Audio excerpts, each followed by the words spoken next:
Chapter 972. Of course, Noah's and Lotus' sword dances were exactly the same, without the slightest difference. After all, the sword skills that the two of them were using were the ultimate sword skills that Greyvath had taught them. However, because Grey Vaz had retired from the public stage for quite some time, the ultimate sword skills she created had yet to be displayed in front of others. Lotus, on the other hand, had won the Elven Sword Dance Festival with her ultimate sword skills 3 years ago. In other words, the legendary sword dance that the strongest sword dancer had used to capture the hearts of almost all the elves was the ultimate sword skill. Now, the ultimate sword skill had become synonymous with Lotus. The world didn't know that the ultimate sword skill was created by Grey Vaz. They only knew that the ultimate sword skill was known for its beauty, and it was the sword dance of the strongest sword dancer. That was all. Now, Noah was using the exact same sword dance as the strongest sword dancer. The elves present couldn't help but feel shocked and incredulous. Isn't that guy the dean's student? In the crowd, Claire's fiery red eyes were filled with bewilderment. Why does he know the exact same sword dance as the strongest sword dancer? Not only is he able to use the same sword dance as the strongest sword dancer, but she also didn't hesitate to make such a big commotion just to meet him. Lynn Silei, who was also in the crowd, had a thoughtful look in her beautiful eyes. Could it be that the two of them really have some sort of relationship? Although Alice was also extremely surprised, she did not forget her duty and hurriedly took a step forward. Stop fighting. Unfortunately, neither Noah nor Lotus had the spare energy to pay attention to Alice.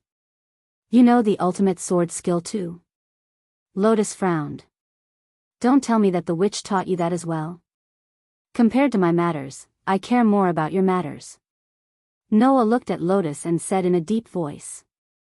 If you can explain, would be very grateful. Noah more or less had a clue as to why the legendary strongest sword dancer came here to find him. Noah and Lotus were not as inextricably linked as other people thought. Without a doubt, this was the first time Noah and Lotus had met. However, it was obvious that Lotus was here for Noah.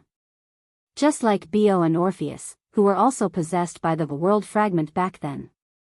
Back then, Bio and Orpheus, who were possessed by the world fragment, came to Noah because of the influence of the world fragment. Now, Lotus, the strongest sword dancer, should be the same, right? However, from Lotus's eyes, Noah could see a different feeling from Bio and Orpheus. Bio and Orpheus were both subconsciously influenced by the world fragment. They instinctively wanted to come to Noah and look for Noah. Lotus, on the other hand, seemed to be different from the unconscious influence. The strong will in the young girl's eyes told Noah about it. She only wanted to come in front of Noah because of her own will. What was the reason for this? Lotus did not say a word. She just raised the elven device in her hand and pointed it at Noah. Like a violent storm, divine energy continuously poured out of her body. In the end, even Lotus's whole body was wrapped in it. It was like a slowly flowing water wave, like a group of phosphorescent water vortexes, very beautiful. Feeling the powerful and unusual divine energy, not to mention the surrounding students, even Noah frowned a little. Wasn't this strongest sword dancer's divine might a little too powerful? Even Grey and Vath, who were known as the strongest elven user in the continent, were not as strong as Lotus, right?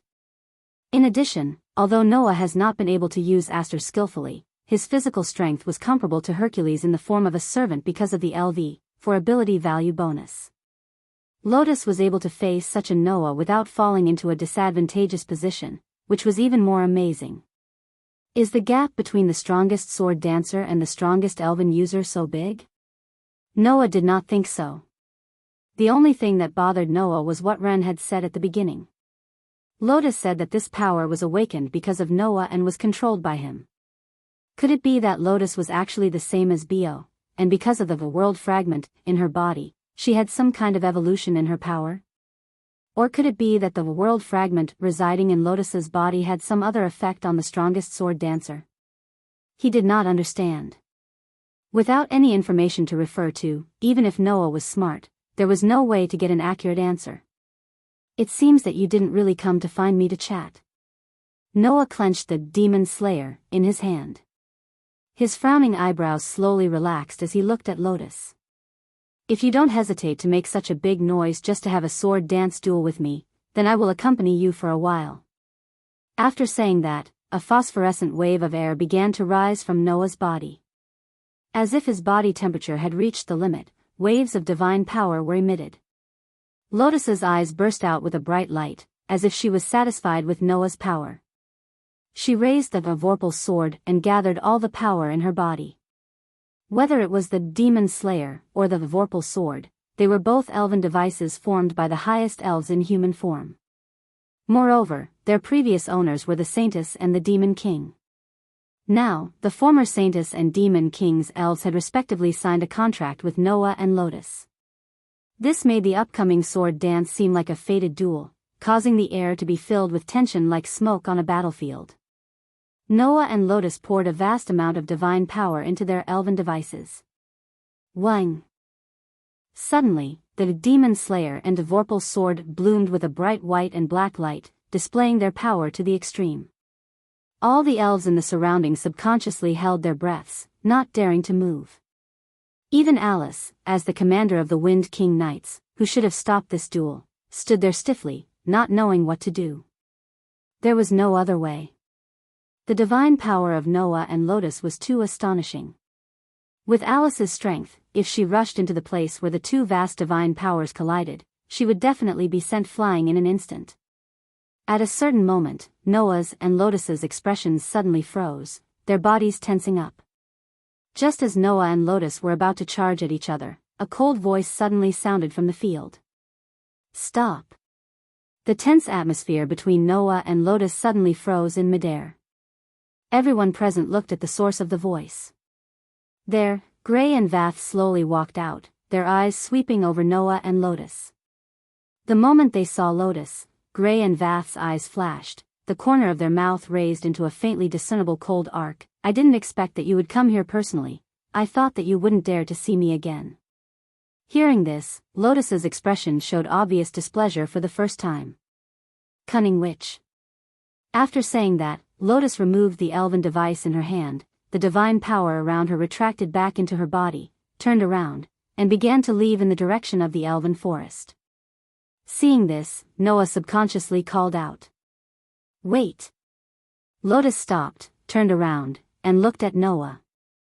The Elven Sword Dance Festival in 2 months, I will be waiting for you there. Leaving these words behind, Lotus left without looking back. Noah just stared at Lotus's back. He wanted to chase after her, but helplessly gave up. Even if he chased after her, what could he do? Could it be that he could still get the world fragment back? But Noah didn't know how to get the world fragment out of a person's body. Unless he directly took out the world fragment in his body like what Bio and Orpheus did.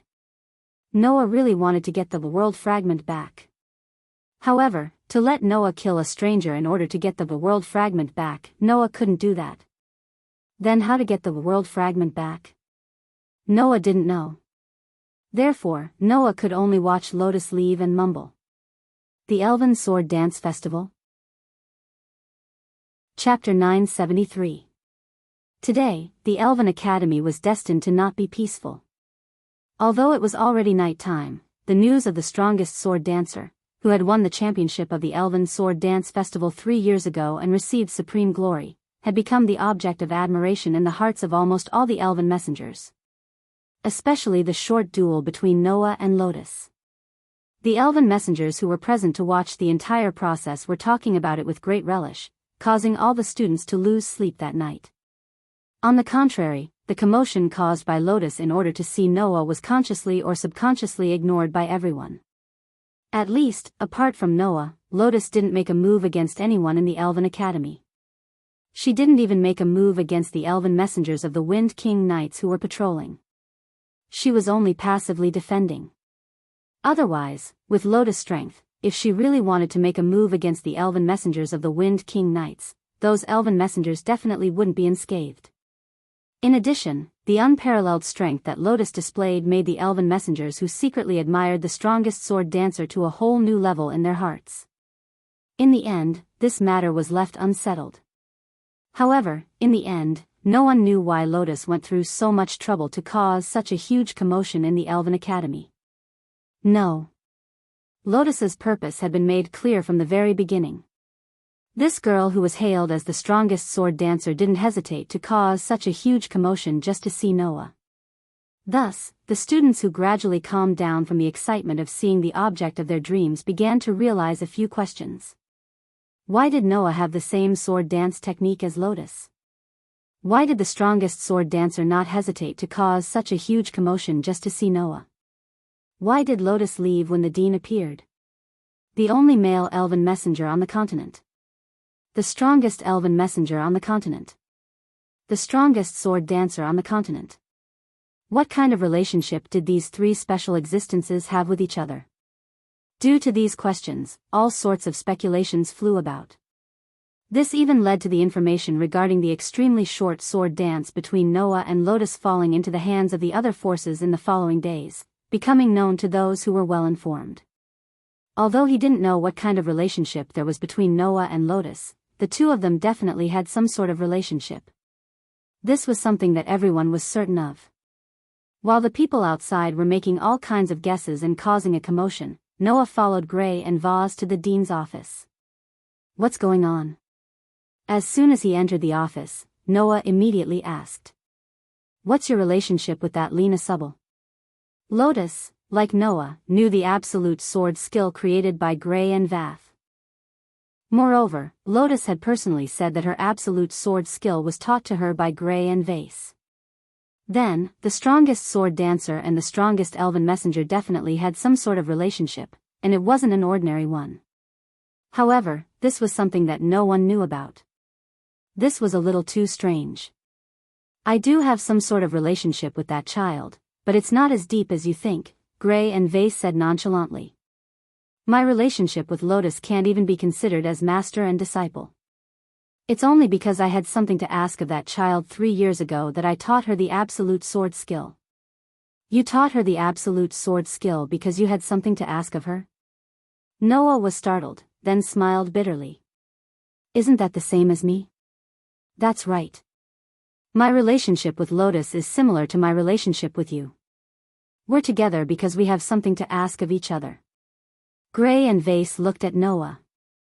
Just like you, I taught that child the absolute sword skill 3 years ago so that she could participate in the Elven Sword Dance Festival. After saying that, Gray and Vase told Noah about their past that no one knew about. This matter had a wide range of implications. If they were to mention it, they had to mention a family name first. Elstian. A family name of a noble that had served the royal family since the founding of the Audisia Empire. This noble was still a favorite of the royal family until 4 years ago. Not only was his influence huge, he was second to none in the Audisia Empire, but there were also many talents in the family. It was said that among the 5 elven concubines who served the 5 elven kings, quite a few of them had come from the Elstian family. It could be said that the Elstian family was the most prestigious of the prestigious families. However, that was 4 years ago. 4 years ago, there was an incident that no one in the continent didn't know about. Rubia Elstian. Born in the Elstian family, she was a very outstanding witch concubine. Some people called this witch concubine a rare genius that only appeared once every few hundred years. This was because when she was only 9 years old, she was entrusted with a large-scale ceremony. When she was 15, she stood out and became the Fire Elven concubine that served the Fire Elven king. Just like how the elven envoys idolized the most powerful sword dancer, Rubia was also an idol to the witch concubines who idolized the elven concubines. However, all of this only lasted until 4 years ago. 4 years ago, this elven concubine that served the Fire Elven king and was idolized by almost all the witch concubines suddenly stole the most powerful flame elf from the Fire Elven king's temple and disappeared without a trace. Knowing that the elven concubine had betrayed him, the Fire Elven king was furious. With the Elstian family's territory as the center, he set fire to the entire Audisia Empire, causing the Audisia Empire to suffer a great disaster. Since then, not only had the Audisia Empire been unable to receive the favor of the Fire Elven concubine, they had also tried to extinguish the fire that spread throughout the empire. However, it was futile and they suffered greatly. Because of this, while the Audisia citizens prayed for the Fire Elven King's forgiveness, they also gave the Elven concubine, who had betrayed the Fire Elven King, a hateful title, Calamity Elven Concubine. After that, the Elstian family was stripped of its title and territory, and Rubia's biological parents were sent to prison. That was the downfall of the most prestigious family, and it was disbanded overnight. In order to appease the Fire Elven King's anger and extinguish the disaster that spread throughout the Audisia Empire, I had no choice but to think of the Elven Sword Dance Festival. Grey Vath sighed. As long as the representative of the Audisia Empire can win the Elven Sword Dance Festival, the Elven King's anger will be appeased and he will once again bestow protection upon the Empire, causing the disaster to disappear. I see. Noah nodded in understanding. So, you had your eyes on that sword dancer at that time? I met her by chance. Grey Vath seemed to have sunk into her memories. She came from a bad place. Just like you, she didn't have a proper identity on this continent and had no relatives. Just like you, I gave her what she wanted and taught her the ultimate sword technique. I allowed her to ascend the stage of the Elven Sword Dance Festival and win the Elven Sword Dance Festival to appease the Elven King's anger. Grey Vath shook her head. After that, she disappeared. She only reappeared in front of me after 3 whole years. Today is the day. After hearing Grey Vath's words, Noah fell silent for a moment before looking at Grey Vath. Then, why did you teach me the ultimate sword technique and let me participate in the Elven Sword Dance Festival this time? You will know the reason sooner or later. Grey Vath closed her eyes as if she didn't want Noah to see anything from her eyes. You will understand after you ascend the stage of the Elven Sword Dance Festival. Noah didn't continue asking and fell into deep thought. Outside the dean's office, Aster, who was leaning against the wall, heard the sound of the door opening and immediately turned his head. Then, he saw Noah walking out of the office. Apologies, Aster. Noah walked up to Aster and reached out his hand to pat his head. Sorry to keep you waiting. It's nothing. Aster shook his head. Just as he was about to say something, he suddenly shut his mouth. At the same time, Noah narrowed his eyes and turned his head to the side. There, a pitch-black figure quietly appeared. Chapter 974. In the shadows, a young girl wearing a dark dress appeared out of thin air. The pair of pitch-black wings on her back slowly turned into scattered pitch-black feathers and disappeared into the air. She lifted her head and looked straight at Noah. The highest-ranking dark elf who came uninvited smiled sweetly. She lifted the hem of her skirt and bowed politely. Good evening, both of you. Did you have fun playing with Lotus? Aster didn't say anything. He just stared at Losti with an expressionless face. Logically speaking, as the contracted elf of the Saintess and the Demon King, Aster and Losti should be enemies. Especially Losti. The master of this dark elf, Demon King Solomon, was killed by the Saintess and the Holy Sword. She should hate Aster. However, at this moment, Aster was looking at Lestia as if she was someone he had met by chance. Losti, on the other hand, seemed to care more about Noah than Aster. She glanced at Aster and shifted her gaze to Noah. On the other hand, Noah looked at Lestia and spoke as if he had expected her to. The contracted elf of the sword dancer is indeed you. That's right, I am Lotus contracted elf, the sword of the former Demon King Solomon. Losti smiled. Although a Demon King like Solomon isn't a true master to me. Not really my master? Noah raised an eyebrow. What does that mean? It means on the surface. Losti shook her head and said. He was just a failed product that was devoured by the Demon King's power and went berserk. Compared to Lotus, Solomon is far inferior. Hearing Lastia's words, before Noah could react, Aster, who had been silent, suddenly spoke. You want to say that the Demon King that my former master killed was just an unpresentable guy? Saying such a sentence, Aster's usually cold tone carried a trace of passion. It was obvious that Lastia's words made Aster a little angry. Regarding this, Lastia spoke frankly without commenting. This is the truth. Miss Sacred Sword, the existence known as the Demon King is not someone like Solomon. In fact, it would be better to say that only Lotus is qualified to be the true Demon King. What are you talking about? Noah grabbed Aster's hand and stopped him from speaking. He then looked at Lusty. You mean that Lotus Asubal is the Demon King? That depends on how you view the Demon King, Lestia shrugged and said with a mischievous smile.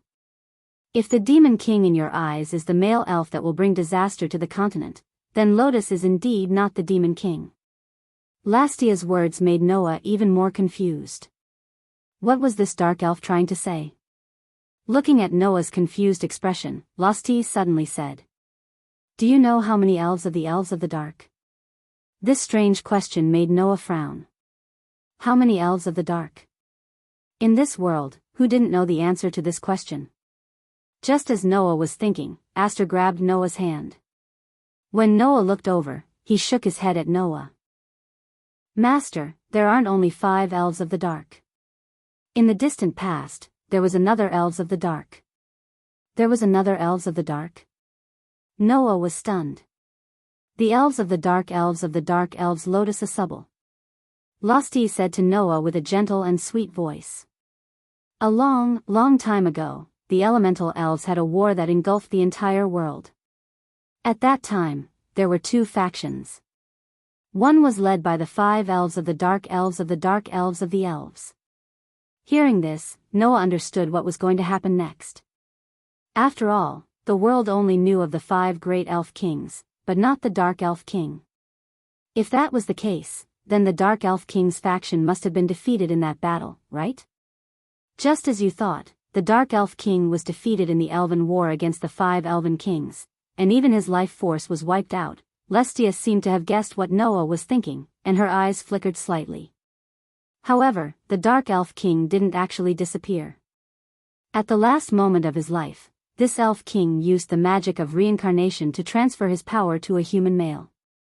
He hoped that one day, the human who inherited his power would be able to destroy the 5 Elf Kings. A human male? Noah's heart skipped a beat as he exclaimed in surprise. Could it be? That's right. The so-called Dark Elf King is actually a human male who inherited the Dark Elf King's power. Lestia said word by word. At the last moment of his life, the Dark Elf King predicted that the human race would start to prosper in the future and gradually be able to control the elves. Therefore, he decided to reincarnate his power into a human. The reason he chose to reincarnate into a human male was to deceive the 5 Elf Kings. This was because only a pure young girl could interact with the elves. This was a universal law. If he reincarnated his power into a human male, then it would be a very good cover-up, and the 5 Elf Kings wouldn't discover that the Dark Elf King was still hiding this move. As for me, I am responsible for guiding the human male who inherited the Dark Elf King's power. Lestia turned in a circle, bent down, and bowed again.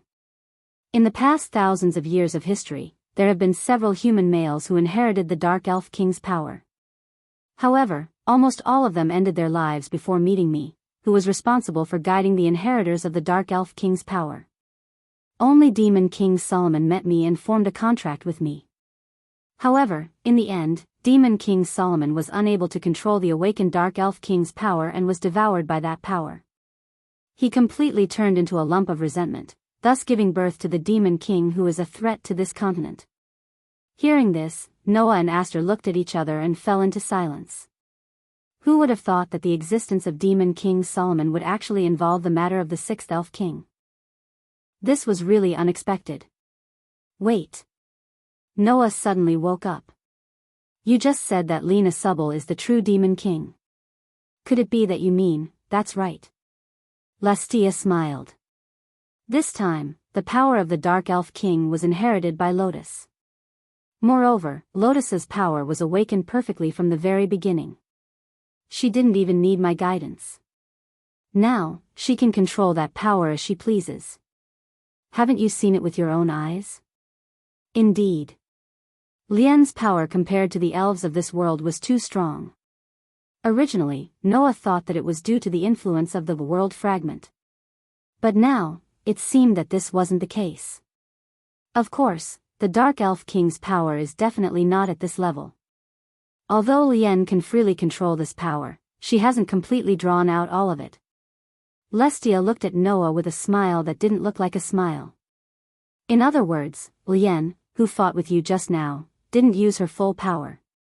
That was natural. Lien came to the Elven Academy just to see Noah. And when she attacked Noah, it was just to test Noah. There was no need for her to use her full power.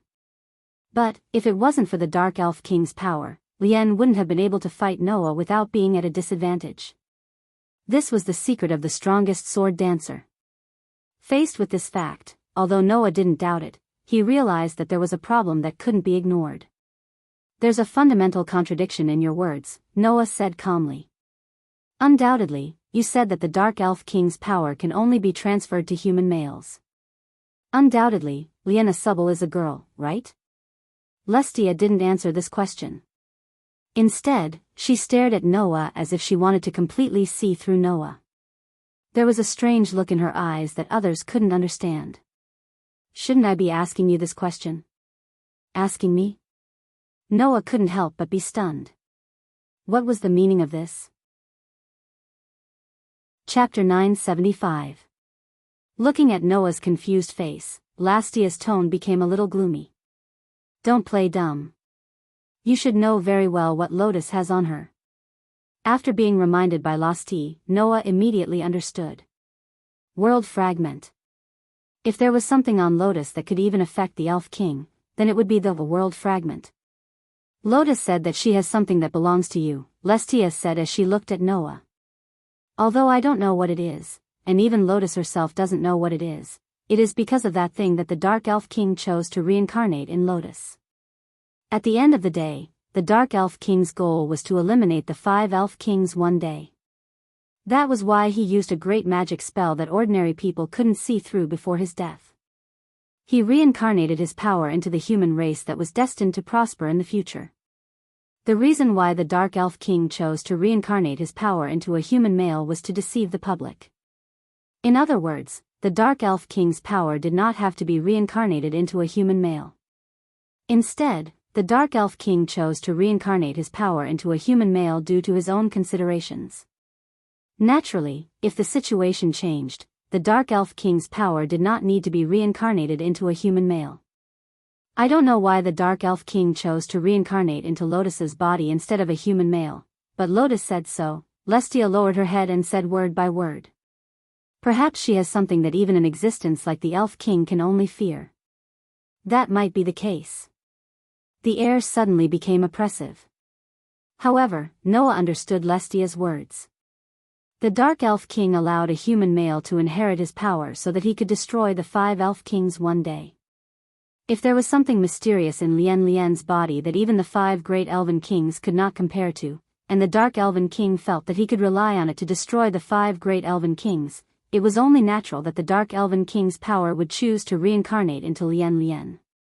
Because of that thing's existence, not only did the Dark Elf King's power reincarnate into Lotus' body, but it was also naturally awakened from the start. It was even controlled by Lotus as if it was her own arm, Lestia explained to Noah. And Lien said that thing seemed to belong to you. Noah fell silent when he heard Lestia's words. Strictly speaking, the World Fragment did not belong to Noah at all. However, only Noah could actively come into contact with an existence like the World Fragment. Other than Noah, even Orpheus, who could be said to have unlimited power, could only passively endure the lodging and influence of the World Fragment. A fantasy breed like Bio even had its existence changed. Not only did it mutate, but its power even surpassed the category of a fantasy beast. Therefore, Lotus was the same. Since birth, Lotus had been lodging in the World Fragment. Because of the existence of the World Fragment, the Dark Elf King's power even went against the principle of being reincarnated into a human male. As a result, it chose to be inherited by Lotus. It even naturally awakened and was freely controlled by Lotus. It could be said that Lotus became the strongest sword dancer, formed a contract with the highest-ranking Dark Elf who had the responsibility of guiding the Demon King, inherited the Demon King's power, and even had the kind of life she had now. It was all because of the World Fragment. This young girl's fate had been changed by the world fragment since birth. In addition, Lotus, like Orpheus and Bio, could vaguely feel that the world fragment longed to return to Noah's hands. Through Noah's hands, it would return to the space between worlds and restore its original consciousness. This made Lotus mistakenly think that the world fragment belonged to Noah. Therefore, Lotus felt that her fate was changed by Noah. Therefore, Lotus said that the Dark Elf King's power, which was the Demon King's power, was awakened by Noah and was controlled by him. The truth had been revealed. The reason why Lotus cared so much about Noah and why she did not hesitate to cause such a big commotion was also revealed. It was all just to see Noah. As for Lestia, it was only because she learned of Noah's existence from Lotus that she became curious about Noah. To be honest, I have a lot of questions about you. There was a playful smile on Lestia's pretty face, but her eyes were fixed on Noah the entire time. Only pure and innocent girls can interact with elves. The reason why Demon King Solomon is an exception is only because he inherited the power of the Dark Elf King.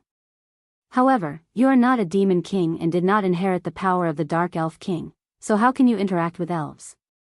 Also, what is the thing that caused the Dark Elf King's power to choose Lotus instead of a human male? What is it? Losti looked at Noah curiously. You're right. If possible, can you please help me answer these questions? Answer? How should he answer? Should he tell Lestia that the thing in Lotus's body was a world fragment? Would Restia believe him then? Even if she believed him, what would it change? The Dark Elf King was the supreme existence that controlled the elements of this world. Perhaps the reason why he chose to reincarnate his power to Lotus was because of the world fragment. However, the world fragment had no way to help the Dark Elf King destroy the 5 Elven Kings. However, because of the world fragment, Lotus could freely control the Dark Elf King's power. That was a fact. Perhaps, in this way, Lotus, who completely controlled the Dark Elf King's power, really had the ability to destroy the 5 Elven Kings. Thinking about it this way, it was not unreasonable for the Dark Elf King to choose to reincarnate his power to Lotus. After all, Demon King Solomon was devoured after the Dark Elf King's power was awakened and turned into a lump of resentment. Such a fellow could not inherit the will of the Dark Elf King and destroy the 5 Elven Kings. Therefore, Lestia, who was responsible for guiding the Demon King, was extremely satisfied with Lotus, who could perfectly control the Dark Elf King's power. It was normal for her to be curious about the thing that allowed Lotus to freely control the Demon King's power. Unfortunately, Noah was not destined to answer Lestia's question. You won't understand even if I tell you. Noah met Lestia's gaze and said indifferently. You, on the other hand, suddenly appeared here and told me so much. Don't tell me you're really just curious. That's true. Lestia pursed her lips and smiled. However, this time, the smile on Lestia's face was not a beautiful one that would make people's hearts beat faster. Instead, it was a smile that made people think of coldness and cruelty. That's what Lestia said right away. No matter what Lotus has, or what that thing is, the reason the Dark Elf King's power could perfectly awaken is because of that thing. Lestia smiled sweetly. And you seem to want to take that thing back, right? Hearing this, Noah narrowed his eyes and smiled. What if I say yes? Lestia's eyes flashed with a strange glint. I bear the responsibility of guiding the Demon King. The purpose of my existence is to allow the Demon King to perfectly awaken. If I let you take that thing back from Lotus, the Dark Elf King's power might break away from Lotus control. It will cause Lotus to end up like Demon King Solomon, devoured by an overly powerful force and turned into a lump of resentment. Lestia looked at Noah. So, I will stop you. After saying this, Lestia turned into a black feather and disappeared into the shadows. Noah remained silent as he watched Lestia disappear into the distance. Master. Aster tightened his grip on Noah's hand. I'm fine. Noah rubbed Aster's head and looked out of the window. He looked at the night scenery outside and muttered softly. Looks like I really need to go to the Elven Sword Dance Festival stage. Chapter 976. After exiting the school dormitory, Noah, who was holding Aster's hand, saw 3 figures. A surprised expression appeared on his face. "Why are you all here?" In the courtyard in front of the school dormitory, 4 girls each occupied a small area. They seemed to be confronting each other, but also seemed to be conversing as they stood there. Moreover, these 4 girls were people that Noah recognized. One had long, fiery red hair tied into 2 ponytails. One had long, golden hair that reached her waist. One had long, sky blue hair tied into a ponytail with a white satin ribbon, hanging behind her back. The last one was obediently following behind the girl with long, golden hair, wearing a maid's uniform. Surprisingly, it was Claire, Lindsley, Alice, and Carol. Hearing Noah's voice, the group of girls who were confronting each other turned their heads. When they saw Noah holding Aster's hand, they were immediately overjoyed. However, in the next moment, that overjoyed expression completely turned into dissatisfaction. "Too slow." Claire was the first to complain. "What are you doing?" "That's right." Lindsley brushed her long, golden hair and also said with dissatisfaction. "Making a lady wait for such a long time, as a man, it's a bit disgraceful. Once you're out of my sight, you'll immediately cause a lot of trouble." Alice glared at Noah. "For the sake of the school's order, can you at least have some self-awareness?" Seeing the displeasure on Claire, Lindsley, and Alice's faces, Noah was confused. Did he offend them again? Only Carol, who was secretly laughing on the side, said, "Actually, the ladies are worried about Mr. Noah." This one sentence caused the displeasure on Claire, Lindsley, and Alice's faces to stiffen, and their faces to redden. That's not it. What's there to be worried about?" "Not at all. I'm just worried that the school's order will be disrupted by him." Seeing the 3 young misses acting like they didn't mean what they said and were flustered, Noah couldn't help but laugh. "All right, don't worry about it. I just have some things to ask Gray and Vaz. It's not like I'm being lectured. It's unnecessary to worry." Hearing Noah's words, Claire, Lindley, and Alice glanced at each other. Needless to say, the topic of Noah and Gray's conversation was related to someone. That.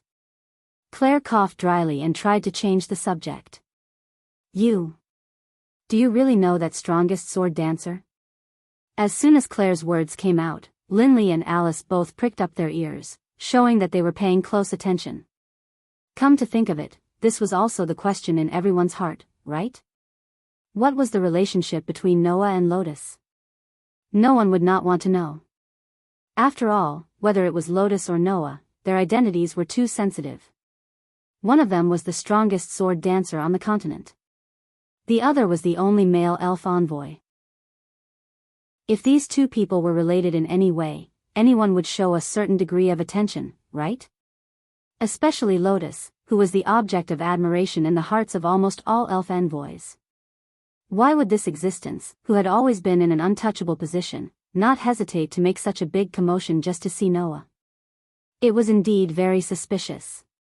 Not to mention, Noah and Lotus' sword dance was exactly the same. Anyone would pay attention to this question. Sweeping his gaze over Claire, Lindley, and Alice's expressions, Noah laughed bitterly. "I have no relationship with Lotus Asubble, we only have some interactions on certain matters." "Interactions?" Lindley crossed her arms in front of her chest. "Then how come you have the same sword dance as that strongest sword dancer?" "Yes."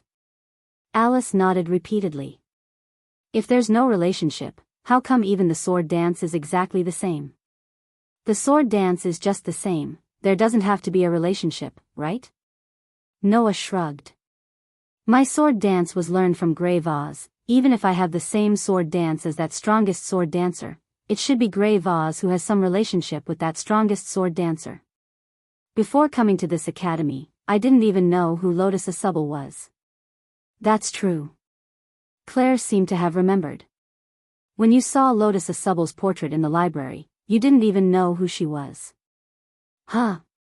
Lindley immediately looked at Noah, dumbfounded. "It can't be. You don't even know the most powerful sword dancer?" Even Alice frowned. Even if she came from the countryside, it's impossible for such a thing to happen, right? Noah was speechless when he saw the reproachful looks on the three young ladies' faces. Speaking of which, your idol, could it be that strongest sword dancer? Claire, Linley, and Alice nodded without hesitation. Yes. Isn't that a given? Why are you asking when you already know the answer? Seeing this, Noah couldn't help but be curious. That Lotus, did she really have such great charm? Although the absolute sword technique could be said to be the best sword dance, not only was its battle performance superb, its performance in the sword dance ceremony was also unparalleled, but it shouldn't be to the point of producing such great charm, right? Come to think of it, the strongest sword dancer, Lotus Asubel's personal charm must also be the reason, right? Just as Noah was thinking this, Carol put her mouth close to Noah's ear and whispered. Because the ladies all idolized the strongest sword dancer, Mr. Noah's sword dance also moved the three ladies. Noah didn't know how to react, and could only smile awkwardly. Looking at the three girls, Claire, Linley, and Alice, Noah muttered to himself for a moment before suddenly opening his mouth. Hey, Claire, Linley, and Alice, do you all have your own teams? Teams? Claire, Linley, and Alice were startled at first, but immediately reacted. In the near future, what could be related to the team? Naturally, it was the Elven Sword Dance Ceremony. The Elven Sword Dance Ceremony in 2 months would be in the form of a group battle. Participants could only be a team of 5 people. I don't have a team yet. Claire said in bewilderment. I haven't joined any team either, I don't either. Linley seemed to feel embarrassed and turned her head away. Don't misunderstand, I don't have a team because I don't like the elves in the academy. They don't meet my requirements. Although they hadn't known each other for a long time, Noah already knew.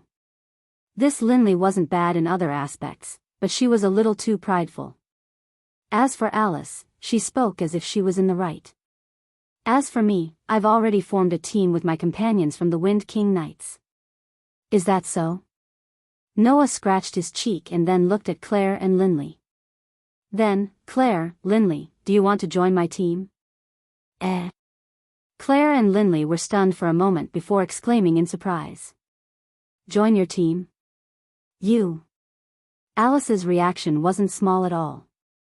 You're finally going to make a move? Not to mention Alice, even Claire and Linley's thoughts went astray. However, the next moment, the 3 girls dispelled this thought at the same time.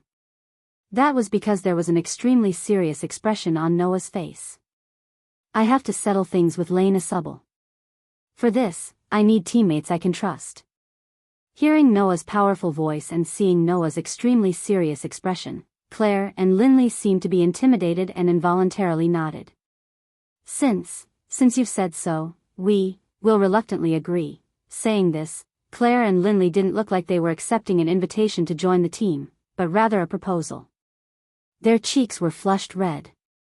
Obviously, these 2 innocent young ladies were captivated by Noah's manliness that they usually didn't have the opportunity to see. Only Alice stood rooted to the ground. After a while, tears welled up in the corners of her eyes. Why am I the only one with a team? Chapter 977. The next day, in a pink room in the mole dormitory of the Alicia Elven Academy, the gentle sunlight shone in through the window and landed on Noah's face as he lay on the sofa. It was so bright that Noah gradually woke up from his sleep. Is it morning? It was rare for Noah to be slightly disturbed by his sleepiness when he woke up. His mind was not very clear and was still very fuzzy. It couldn't be helped. Too many things had happened yesterday. Originally, in order to practice his cooperation with Aster, Noah had already spent an entire day practicing the control of the elven device. Coupled with Lotus's surprise attack and the matter of forming a team with Claire and Linley, Noah finally had the chance to sleep very late. It was natural that his mind would be a little more sleepy than usual and would be a little less clear-headed. Of course, although he was not clear-headed, Noah did not go to the extent of going back to sleep. After all, there is a team competition this morning. After confirming the establishment of the team, Noah naturally had to participate in the competition of the Alicia Elven Academy's rankings. Only by winning the competition arranged by the Academy, obtaining the corresponding points and ranking in the top 3 would Noah be qualified to participate in the Elven Sword Dance Festival. And today, Noah had to welcome his first team competition. Because he went back to sleep and caused an important competition to be lost without a fight, Noah naturally would not make such a low-level mistake. At that moment, Noah reached out his hand and patted his cheeks. Just as he was about to lift the blanket and straighten his body, a weight appeared in front of him and made him stop. It was a weight that was extremely insignificant compared to Noah's strength. However, this weight was rather soft and comfortable, giving people the urge to hug it tightly. However, it was this weight that drove away the last trace of sleepiness in Noah's mind. He quivered and woke up on the spot. Then, there was no then. Are you awake, Master? A beautiful girl was riding on Noah's body, looking down at Noah from above. Her pair of pitiful eyes were filled with an intoxicating color. Her long silver-white hair sparkled under the morning sun. Although she was petite, the curves of her delicate body were rather exquisite, brimming with a sense of holiness. The girl looked down at Noah expressionlessly. Her pure white skin was exposed to the air just like that. Her entire body was completely naked. Noah's body quivered. He opened his eyes wide as he looked at the pleasing scenery in front of him, but his mind was in a mess. Aster. It was the one who had once annihilated the Demon King, the one with the highest level of strength, the strongest existence among the steel attribute sword spirits. Aster looked expressionlessly at the stiffened Noahs, tilting his head, as if he was somewhat puzzled. Master, what's wrong? This. I should be the one asking this question, right? Noah's face twitched. What are you doing? Master, I was just about to wake you up. Aster said as if it was a matter of course. I heard that human males like to have a pure and cute opposite sex to wake them up. Is that wrong? That's not wrong. Noah's face twitched again. He glanced at Aster's naked body and couldn't help but cover his face. But why aren't you wearing clothes? I heard that this is what human males like to dress up. Aster looked straight at Noah, his eyes filled with mystery slightly fluctuating. But, no matter what, I can't let Master see me barefoot. So, I still wear knee socks. Noah only noticed it after Aster mentioned it. On Aster's snow-white skin that reflected the sunlight, a pair of black knee socks was worn on her thighs. Noah couldn't bear to look straight at it. Isn't this more uncomfortable than not wearing anything? You mean you want me to take off my knee socks? Aster's expressionless face actually blushed a little, and she lowered her head shyly. Master is really Noah, who couldn't ridicule her, could only sigh in his heart. Although he didn't know why, this sword spirit girl didn't feel embarrassed about not wearing anything. Instead, she was very shy about exposing her feet. At this time, Noah suddenly thought of something and hurriedly said to Aster. Aster. Quickly put on your clothes. Aster was startled. Before Aster could react, a door opened in the pink room. Noah, you should get up. Alice, who had finished dressing, walked out of her room and said as she walked. You have a match today. Don't tell me, you forgot. Alice's voice became stiffer and softer as she spoke. In the end, her voice was so soft that it was almost inaudible. Noah could already foresee what would happen next. You shameless bastard. In a room of the mole class in the Alessia Elven Academy, a deafening and furious voice resounded. It didn't calm down for a long time. Noah's days in the Alessia Elven Academy were still as noisy as ever. About 15 minutes later, Noah brought Aster to the outside of the Academy's main square. Too slow. As soon as Noah appeared, 2 girls who had been waiting here for a long time yelled at Noah at the same time. What's going on? Claire put her hands on her hips and looked angry. Today is our first team match. You actually made so many ladies wait for you. Noah, I think you need to work harder on your gentlemanly demeanor. Linley also put her hands on her hips and put her face in front of Noah. It's rare for me to wake up so early today. Yes, yes, yes. Noah helplessly raised his hands as if surrendering. It's all my fault, okay? Actually, Noah wasn't late at all. It was just that it was a little unreasonable to make the girls wait for him for so long. Noah wouldn't go so far as to harp on such a small matter. After accepting it, he looked forward. There was a team of elven envoys in pure white uniforms there. They were Noah, Claire, and Linley's opponents today. Looking at the girls, they seemed a little nervous. Yes. Our opponents are actually them? We're really unlucky, yeah. Noah, who vaguely heard the girls' words, thought they were afraid of his strength. After all, Noah and the strongest sword dancer had performed a wonderful sword dance in front of everyone. Even if the winner wasn't decided, his performance at that time was enough to let others clearly know Noah's strength. However, in the next second, Noah dispelled this thought. Because those girls were all staring at Noah's side, not Noah himself. And beside Noah, Claire bore the gazes of those girls. Although her expression didn't change, a trace of sadness flashed through her eyes. After taking a closer look, Noah realized that the gazes of those girls were not filled with fear, but disgust. Deep disgust. Seeing this, Noah frowned. What's going on? Linley, on the other hand, seemed to know something. She stared at those girls who were looking at Claire with disgust, a trace of indignation flashing through her eyes. Is everyone here? As if she had calculated the time to appear, a teacher wearing a white coat walked out from the door. That was Freya, who had helped Noah find a suitable elf to contract. Once she came out from the door, Freya looked at Aster, who was holding Noah's hand, and pushed the glasses on her face. This is the sealed elf I helped you find that time? Yes. Noah nodded at Freya. At that time, thank you, teacher. I also didn't expect that the sealed elf would be the highest-ranked elf in human form. Freya glanced at Aster. Today, let me see the power of the highest-ranked elf. Hearing this, Noah smiled. Don't worry, I'll let you see it. Chapter 978. In the elven forest, Noah, Claire, and Linley were led by Freya as they walked on a stone path illuminated by the sun. Noah's, Claire's, and Linley's opponents were walking at the front. Perhaps they were discussing some battle tactics, but they would occasionally glance back at Noah's group, but only cast a cold gaze at Claire. That attitude made Noah rather suspicious. Why was it only directed at Claire? Could it be that there was something special about Claire? Beside Claire, Lindsay Lay followed her closely. For once, she didn't bicker with Claire. Claire herself was also keeping her mouth shut, and her usual aggressive, wild cat-like attitude was completely gone.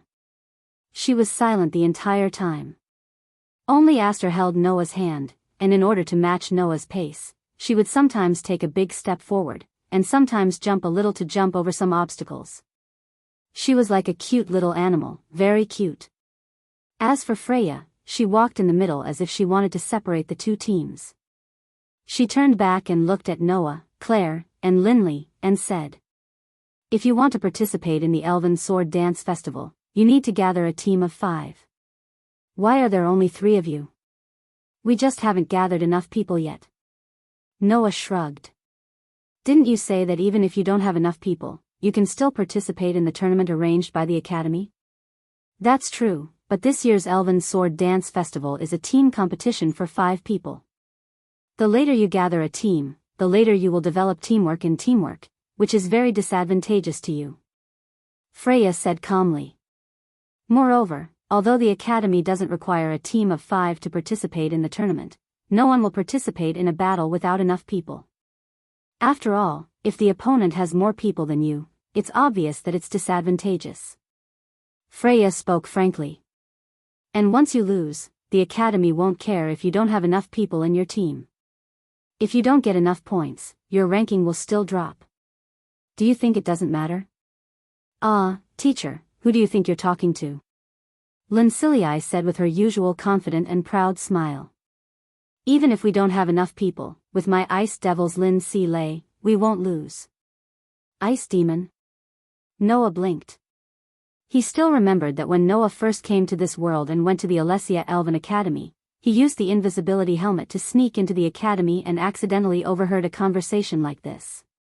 Hey, did you hear? Fire Cat and Ice Demon from the Crow class are fighting in class again? Why is it them again? They quarrel like that every day. How dare they call themselves nobles? That's why I can't stand those outstanding problem children in the Crow class. After all, one is an elf envoy from a declining noble family, and the other is the young miss of a noble family from the countryside. It's only natural that they don't have any manners. That's true. Come to think of it, Claire and Lincilii were students from the Crow class, right? If Lincilii was the ice demon, then, hey, Claire. Noah asked Claire tentatively. Don't tell me you're called a fire cat? Is it strange? Claire pursed her lips. My Scarlet is a fire cat elf with the fire attribute. It's normal for people to call me that, right? Noah smiled bitterly. It was at this moment that Freya spoke up. We're here. The group stopped in their tracks and looked forward. In front of the road, there was a vast square. It was a square that looked like an arena. In the center of the plaza, there was a circle made of giant stones. As for the circular array, it was emitting a faint light. Looking at the circle, Noah muttered. Is that the door to the elemental realm? The elemental realm. It was a different world from the human world, where the elves lived. That was the place where the students of the academy held their group matches. Because in the elemental realm, the elven envoy could use the contracted elves as pure divine energy.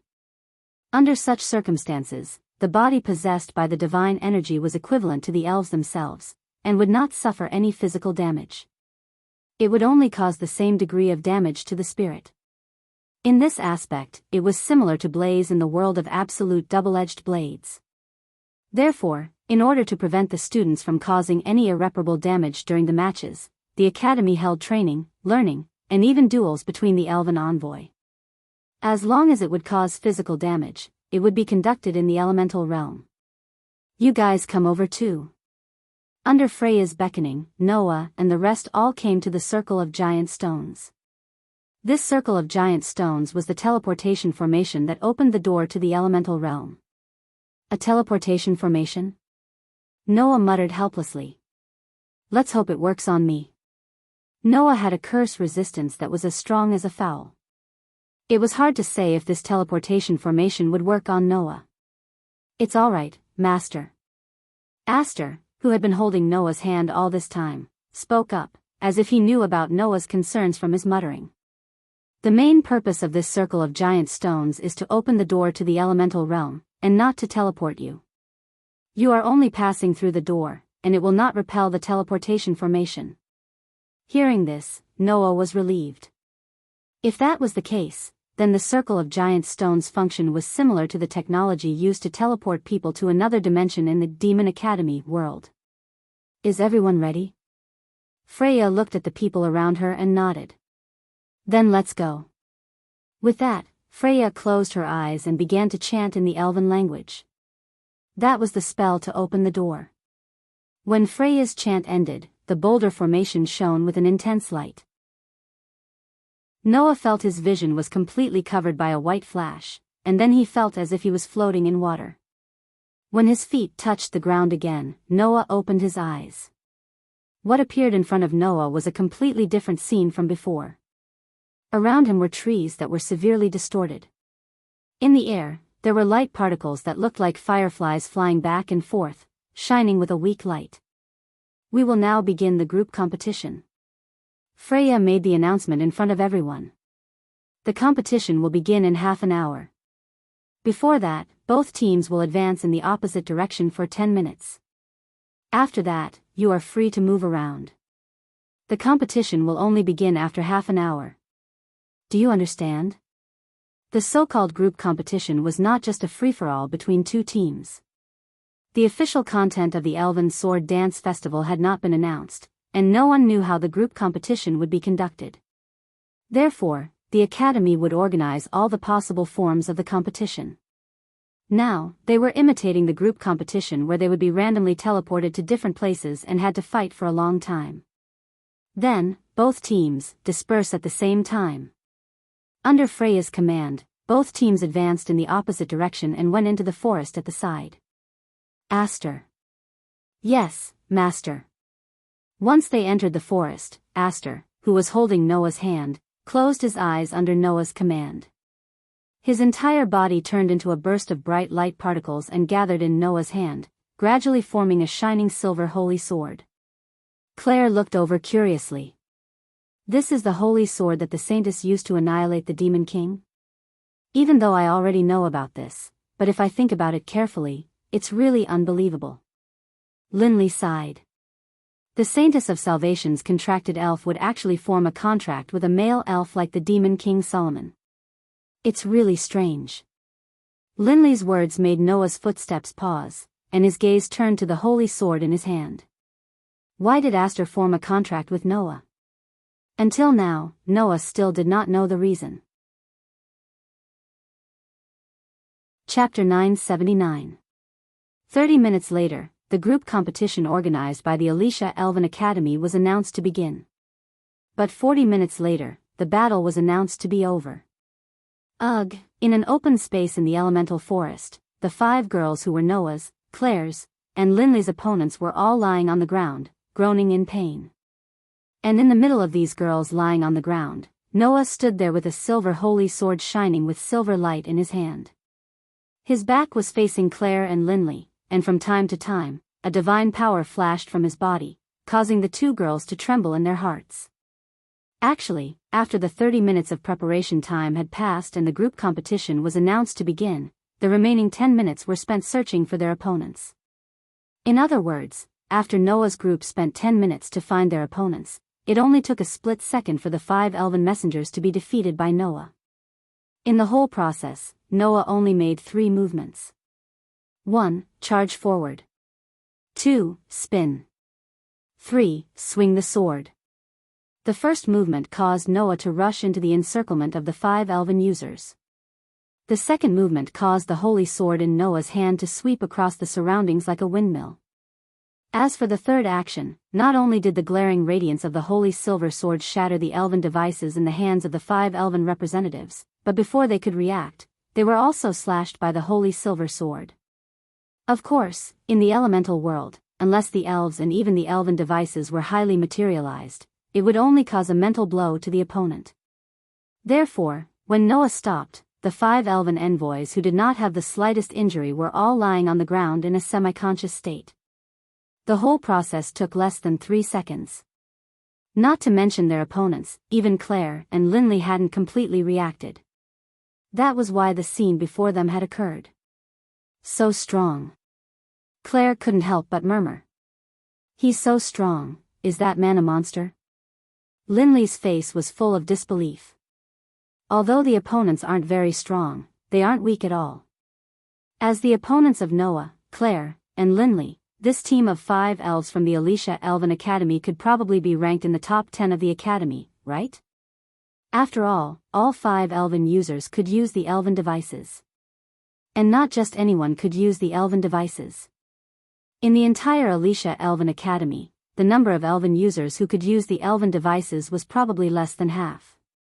Under such circumstances, a team of 5 elven users who could freely use the elven devices could be imagined as their strength in the academy.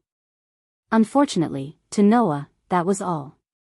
Gravath, who was hailed as the strongest elven envoy in the continent, couldn't do anything to Noah. Lena Asubel, who had inherited the Dark Elven King's power, also could do nothing to Noah. Thus, how could a few elven users who had just learned how to use the elven devices waste Noah's time? Hey, Linley. Claire could only say in a daze. Could it be that we've joined a very impressive team? Does that even need to be said? Linley's expression was full of excitement. He can compete with the strongest sword dancer and not be at a disadvantage. If it's him, even if he participates in the Elven Sword Dance Festival, he has a very high chance of winning. Linley didn't say the last sentence. However, Claire could understand what Lindsley meant. Win. Claire couldn't help but reach out and tightly grab a necklace hidden in her uniform. Excitement also appeared on her young, pretty face. This way, we can definitely win the Elven Sword Dance Festival. Whether it was Claire or Lindley, they both had a reason to win the Elven Sword Dance Festival. Now, Noah's strong performance made these two girls who had a strong sense of mission in their hearts see the hope of winning the Elven Sword Dance Festival. Noah, who didn't know the excitement in Claire and Lindley's hearts, only held the Demon Slayer tightly. He looked around at the elven users who were lying on the ground and muttered softly. Victory has been decided, right? A low and calm voice responded to Noah's words. Looks like it. Freya, who was wearing a white coat, walked out from the depths of the forest. She glanced at the students lying on the ground, then raised her head and looked at Noah. Your strength seems to be much stronger than I thought. Really? Claire walked up from behind and glanced at Noah. I feel like I'm the extra one. That's right. Lindley also walked up slowly with one hand on her waist, looking like a rich young lady on a trip. Even my chance to perform was taken away. How infuriating. Looking at the two young ladies' insincere expressions, Noah couldn't help but laugh. But Freya said so. Although you have won the competition, I feel that this competition is not something that can be used as an experience for you. Freya's words made Claire and Lindley pause for a moment. Only Noah frowned, understanding Freya's meaning. The group competition organized by the Academy was not only for the students to compete for ranking points, but also to prepare for the Elven Sword Dance Festival. The Elven Sword Dance Festival was a group competition. And the most important thing in a group competition was team awareness and teamwork. One of the reasons why the Academy organized the group competition was to let the students develop teamwork awareness and teamwork in group battles, so that they could make sufficient preparations to enter the Elven Sword Dance Festival. A battle like this where Noah completely crushed his opponents alone could not be used to develop teamwork and teamwork. You are indeed very strong. Even if you don't rely on your teammates, there shouldn't be any team in this academy that can do anything to you, right? Freya looked at Noah and said. However, the Elven Sword Dance Festival isn't as simple as the group competition in the academy. The elven users who can go on that stage are all the best in their respective countries. Even if you can continue to crush one or two groups, or even 2 or 3 groups, or even a dozen groups, do you have the ability to crush all the groups? Freya's words made Noah speechless. Noah did not think that there was any problem with crushing all the teams. There were not many elven users in this world who could do anything to Noah. And that was when Noah did not use his authority and Gate of Babylon. If he used his true strength, Noah felt that other than the Elven King, no one in this world could do anything to him. However, there was an extraordinary elven user in the Elven Sword Dance Festival. Rena Shubal. The Dark Elf King's successor who inherited the Dark Elf King's power. If the strongest sword dancer could unleash the full power of the Dark Elf King, even Noah didn't know how powerful she would be. But he was sure that even if Ren could not do anything to Noah, she could still make Noah unable to be distracted. At that time, as Noah's teammates, what would happen to Claire, Lindley, and the others? Would they be defeated by Ren's teammates? You don't need power anymore. Freya said indifferently. Be a little considerate of your teammates. With that, Freya turned around and walked towards the forest. However, Freya's words alerted Noah to the situation. All along, no matter what difficulties Noah faced, he'd always relied on the formidable strength he'd tempered himself to overcome all difficulties and overcome all difficulties. It was practically impossible for him to encounter a decent opponent. But that did not mean that Noah only believed in his own strength and felt that he did not need the companionship of others. On the contrary, compared to strength, the importance of companions was more deeply ingrained in Noah's heart. After all, Noah was a child who grew up in fairy tale. Thinking of this, Noah stared at the two young ladies, Claire and Lindley, who were somewhat confused. It seemed that it was necessary to cultivate a relationship with these two girls. Chapter 980. Not only was the Academy city at the foot of the mountain surrounded by the elven forest, but there was also a huge city wall. The interior of the academy city was divided into 5 areas: fire, water, wind, earth, and holy, which coincided with the 5 elements. Among them, the water area was the place where the rich young ladies of the academy enjoyed themselves. Not only were there many places for leisure and entertainment, but there were also jewelry stores, luxurious restaurants, and luxurious baths. The scale of the place was not inferior to the imperial capital of the Orsia Empire. The students of Alicia Elven Academy were quite fond of this place. As previously mentioned, under normal circumstances, the strength of an elven envoy would continuously decline after the age of 25, gradually losing their strength. Elven envoys who lost their strength could only retire. Then, in order to let others inherit their superior witch abilities, retired elven envoys would choose to marry pure-blooded nobles. Through generations of marriage, the elven envoy's bloodline would be strengthened. Therefore, those who could become elven envoys were basically nobles from famous families. Although not all elven envoys were from famous families, at least 80 to 90% of the elven envoys were from famous families, which was quite a high proportion. Therefore, the students of the Elven Academy were basically all young ladies from rich families. As the young ladies of famous families, these young ladies naturally would not be stingy with money. Of course, they wouldn't hesitate to patronize those entertainment venues with astounding expenses. Under such circumstances, it was rare to see Elven Academy students in the Wind area, which represented the commoner district. However, at this moment, 4 people wearing the uniform of the Alicia Elven Academy appeared in this area. The newcomers were naturally the team led by Noah. With Noah as the leader, Claire and Linley were led here by Noah. The remaining person was none other than Aster, who had transformed back into his human form. Speaking of which, why did we come to the Academy city at this time?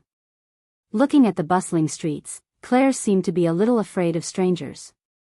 She shrunk her head and made a small protest to Noah. Although we've been exempted from classes today because of the team competition, isn't it better to discuss team combat instead of coming here to play? That's right. After Teacher Freya's words, if we don't develop some team spirit, we'll be laughed at. Lin Si Lei was also looking around. She looked a little uneasy, but she still put on a brave face. Besides, even if you want to play, you should go to the noble district of the water district. Why are you coming to the commoner district of the wind district? Seeing that Claire and Linley were more or less uneasy, Noah was secretly amused. It couldn't be helped.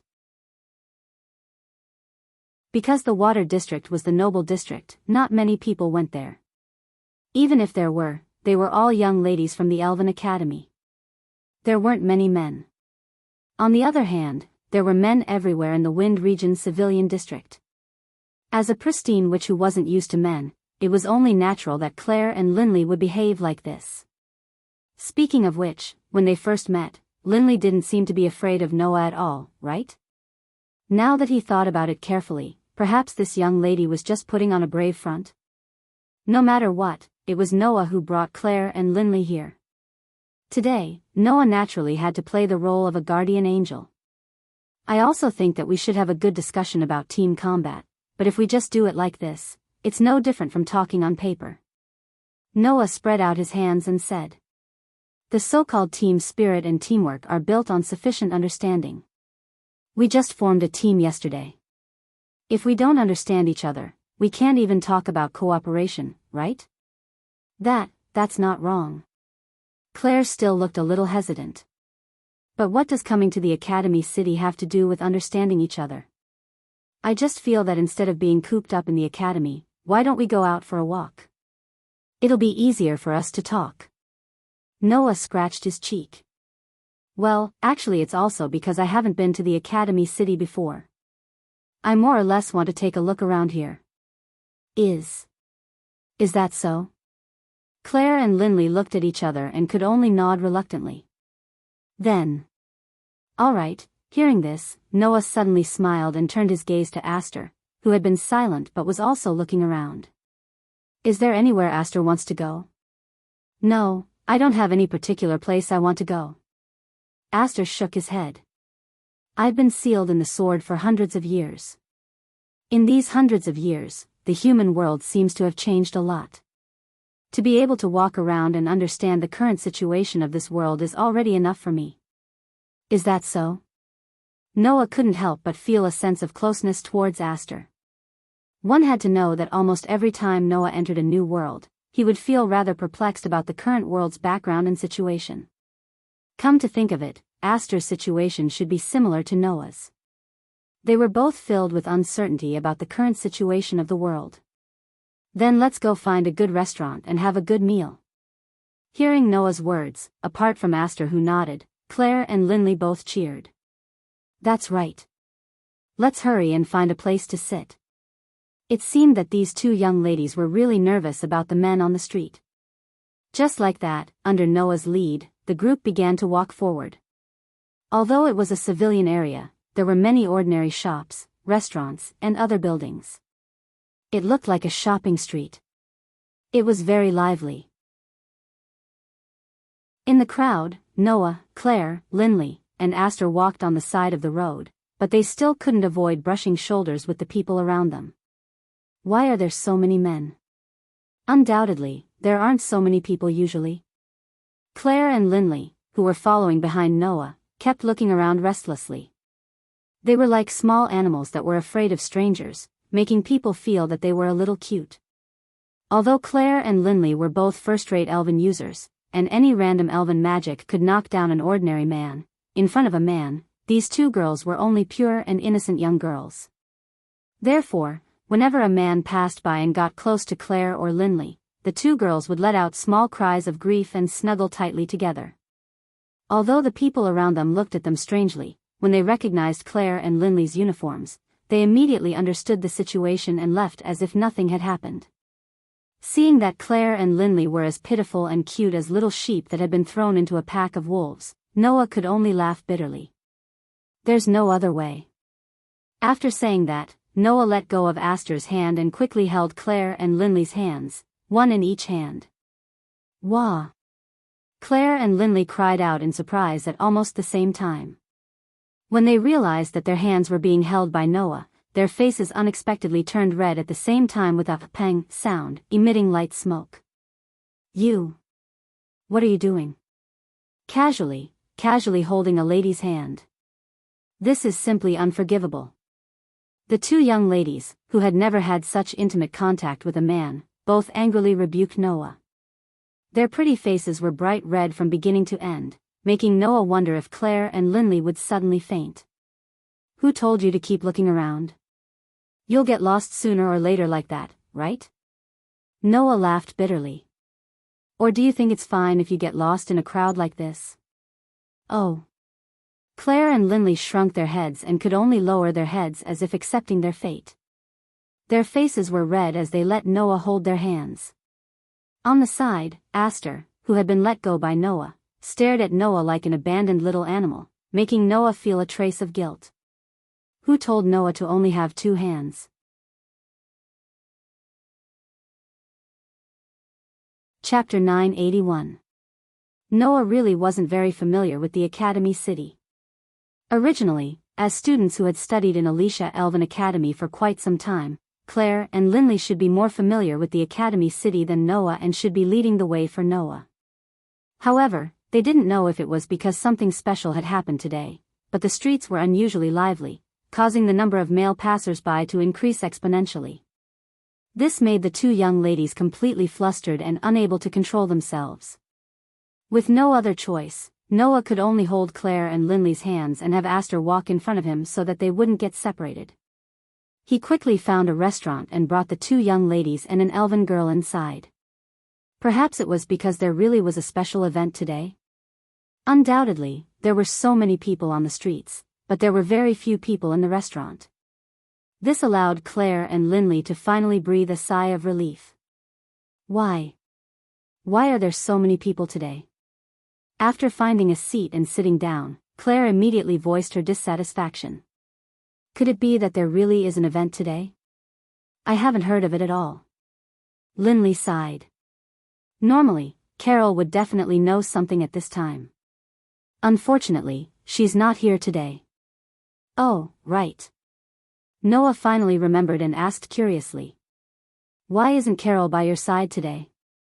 In Alicia Elven Academy, the students were basically all young ladies from famous families. Even those students didn't have a maid by their side, but Linley had a maid by her side. This proved that Linley's family background was illustrious, and also proved that the maid wouldn't easily leave her master's side. In fact, Noah hadn't seen Linley by herself before. She usually brought Carol along. Could it be that Carol wasn't by Linley's side because she had to participate in the team competition today? While Noah was making all kinds of guesses in his heart, Linley gave such an answer. Carol usually sleeps in the morning. If I don't wake her up, she'll sleep until night. Because there's a team competition today, I didn't wake her up. She's probably still sleeping, right? Noah was speechless. That maid not only needed her master to cook for her 3 meals, otherwise she would starve to death, but she also needed her master to wake her up. She felt that she was really a useless maid in all aspects. However, Carol's translation ability was truly amazing. Even when Lin Si Lei was being arrogant, she could clearly say what she was thinking without missing a single word. From a certain point of view, this could be considered an incredible skill, right? After getting an answer, Noah pulled out a seat and sat down. As if waiting for Noah, after Noah sat down, Aster, who had been obediently following beside Noah, quietly pulled out a seat and sat on it. She had to admit that Aster was really cute. Not only was her appearance frighteningly cute, but even her actions revealed a sense of cuteness. However, Aster was expressionless the whole time. Coupled with his cute little actions, he was really cute. Noah couldn't help but reach out his hand and rub Aster's head. Although Aster's face was still expressionless after being touched by Noah, a faint blush appeared on her pretty face as she spoke as if she was throwing a tantrum. Master, please don't be like this, sorry, it's because Aster is too cute. Noah smiled teasingly. What? Could it be that Aster hates this? Please. Please don't tease me. Aster was a little bashful. That look made this cute elf girl even more adorable. Thus, Noah touched her even more happily. Although Aster said that, she didn't reject Noah's touch. Obviously, she didn't dislike Noah's intimacy. This made Claire and Lin Si Lei cast indignant gazes at Noah. It feels like you really love Aster, undoubtedly, you weren't this gentle even when you were with us, Noah's hand movements paused slightly as he spoke helplessly. Who said that? Didn't I hold your hands just now because I was afraid you would get lost? Claire and Lin Si Lei's charming faces turned red again as they turned their heads away at the same time. That's because we were afraid of getting lost. We didn't want to hold hands with you. That's right. Fine. Noah rolled his eyes. You can do whatever you want, right? What should he say? Noah should be used to interacting with these pure and innocent young ladies, right? Although it was just holding hands and they had such a big reaction, he couldn't help but complain about it. That being said, we came here to get to know each other, right? Claire coughed dryly and glared at Noah. But, what should we do exactly? Yeah. Lin Si Lei twirled her hair with her fingers, looking nonchalant. Getting to know each other isn't something that can be done in one go, right? You have to let me know about you first. Noah supported his face with his hand and swept his gaze over Claire and Lin Si Lei. To be honest, I don't know anything about you two. I only know that you two have high elves as contract partners and are young ladies of famous families. Apart from that, I don't know anything else. No way. Lin Si Lei was startled and said with some uncertainty. Don't tell me you don't even know the surname Lauren Frost. Before I came to Alicia Elven Academy, I didn't even know the strongest sword dancer and strongest elven envoy who were famous throughout the continent. Noah looked at Lin Si Lei with a smile that wasn't a smile. Do you think it's possible for me to know Lauren Frost? Did you come from some countryside? Lin Si Lei was a bit angry. You don't even know the famous Lauren Frost family? That's unbelievable. All right, at least I know that they are an incredible noble. Noah waved his hand and said perfunctorily before looking at Claire. What about you? Which incredible noble family did you come from? At this moment, Noah clearly felt it. The atmosphere had become strange. The anger on Lin Si Lei's face faded completely and became a bit heavy. On the other hand, Claire lowered her head, her face full of malice, making the atmosphere even more solemn. Seeing Claire and Lin Si Lei's behavior, Noah couldn't help but think of the disgust the elves gave Claire during the team competition in the morning. Noah's intuition told him that this matter didn't seem to be that simple. What's wrong? Noah frowned. Did I ask something I shouldn't have? This. Lin Si Lei stuttered. I think it's better if we talk about other issues. That's enough, Linley. Claire interrupted Linley's words and raised her head to look straight at Noah. Anyway, you'll know about this matter sooner or later, so I might as well tell you. Saying this, Claire reached into the collar of her uniform and took out a small necklace with a silver lock. It was a necklace with a gem shining with red light in the middle. A coat of arms was carved in the gem. It was a coat of arms with the head of a flaming lion roaring at the sky. Looking at this necklace, Noah asked in confusion. Is there anything strange about this necklace? You really don't know anything?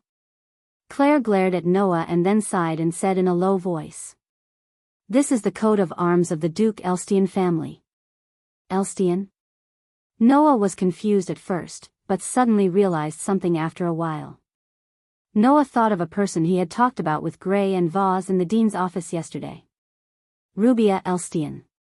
She betrayed the Fire Elf King and stole the strongest flame elf from the Elf King's temple, the Elf of Calamity. You? Noah said in shock. You're not from the Elstian family, are you? That's right. Claire lowered her head and said. The elf concubine of Calamity, Rubia Elstian, is my sister. Now, Noah understood everything.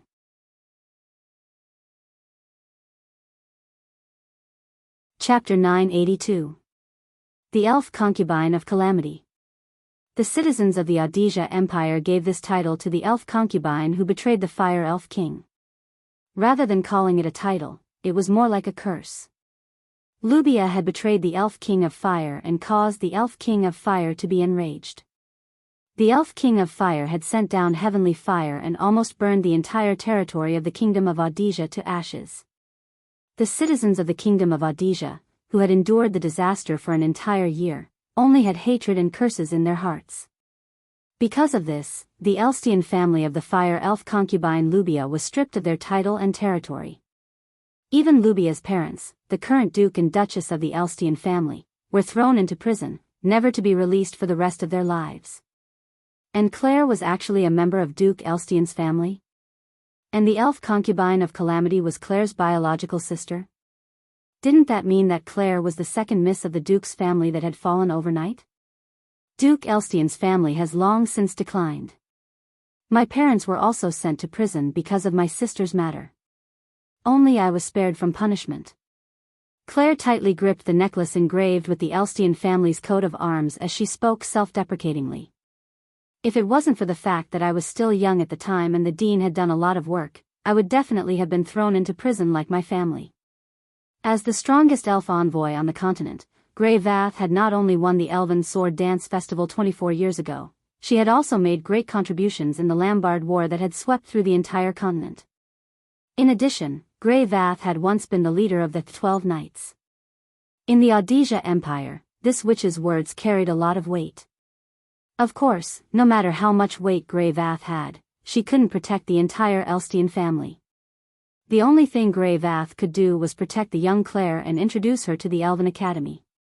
It's all thanks to the Dean that I had the chance to participate in this year's Elven Sword Dance Festival. Claire's eyes were filled with determination.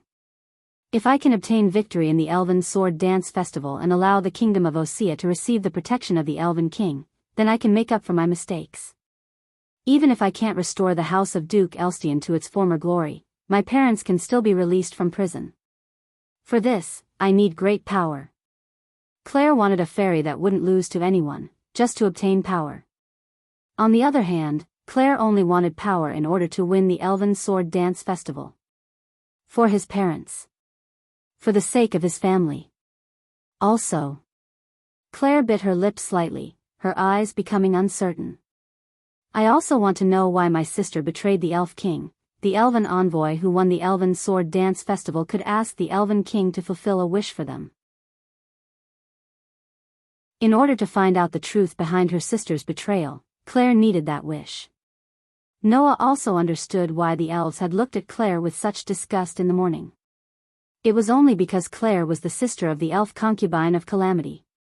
It was only because Claire's family had brought them a great disaster. That was all.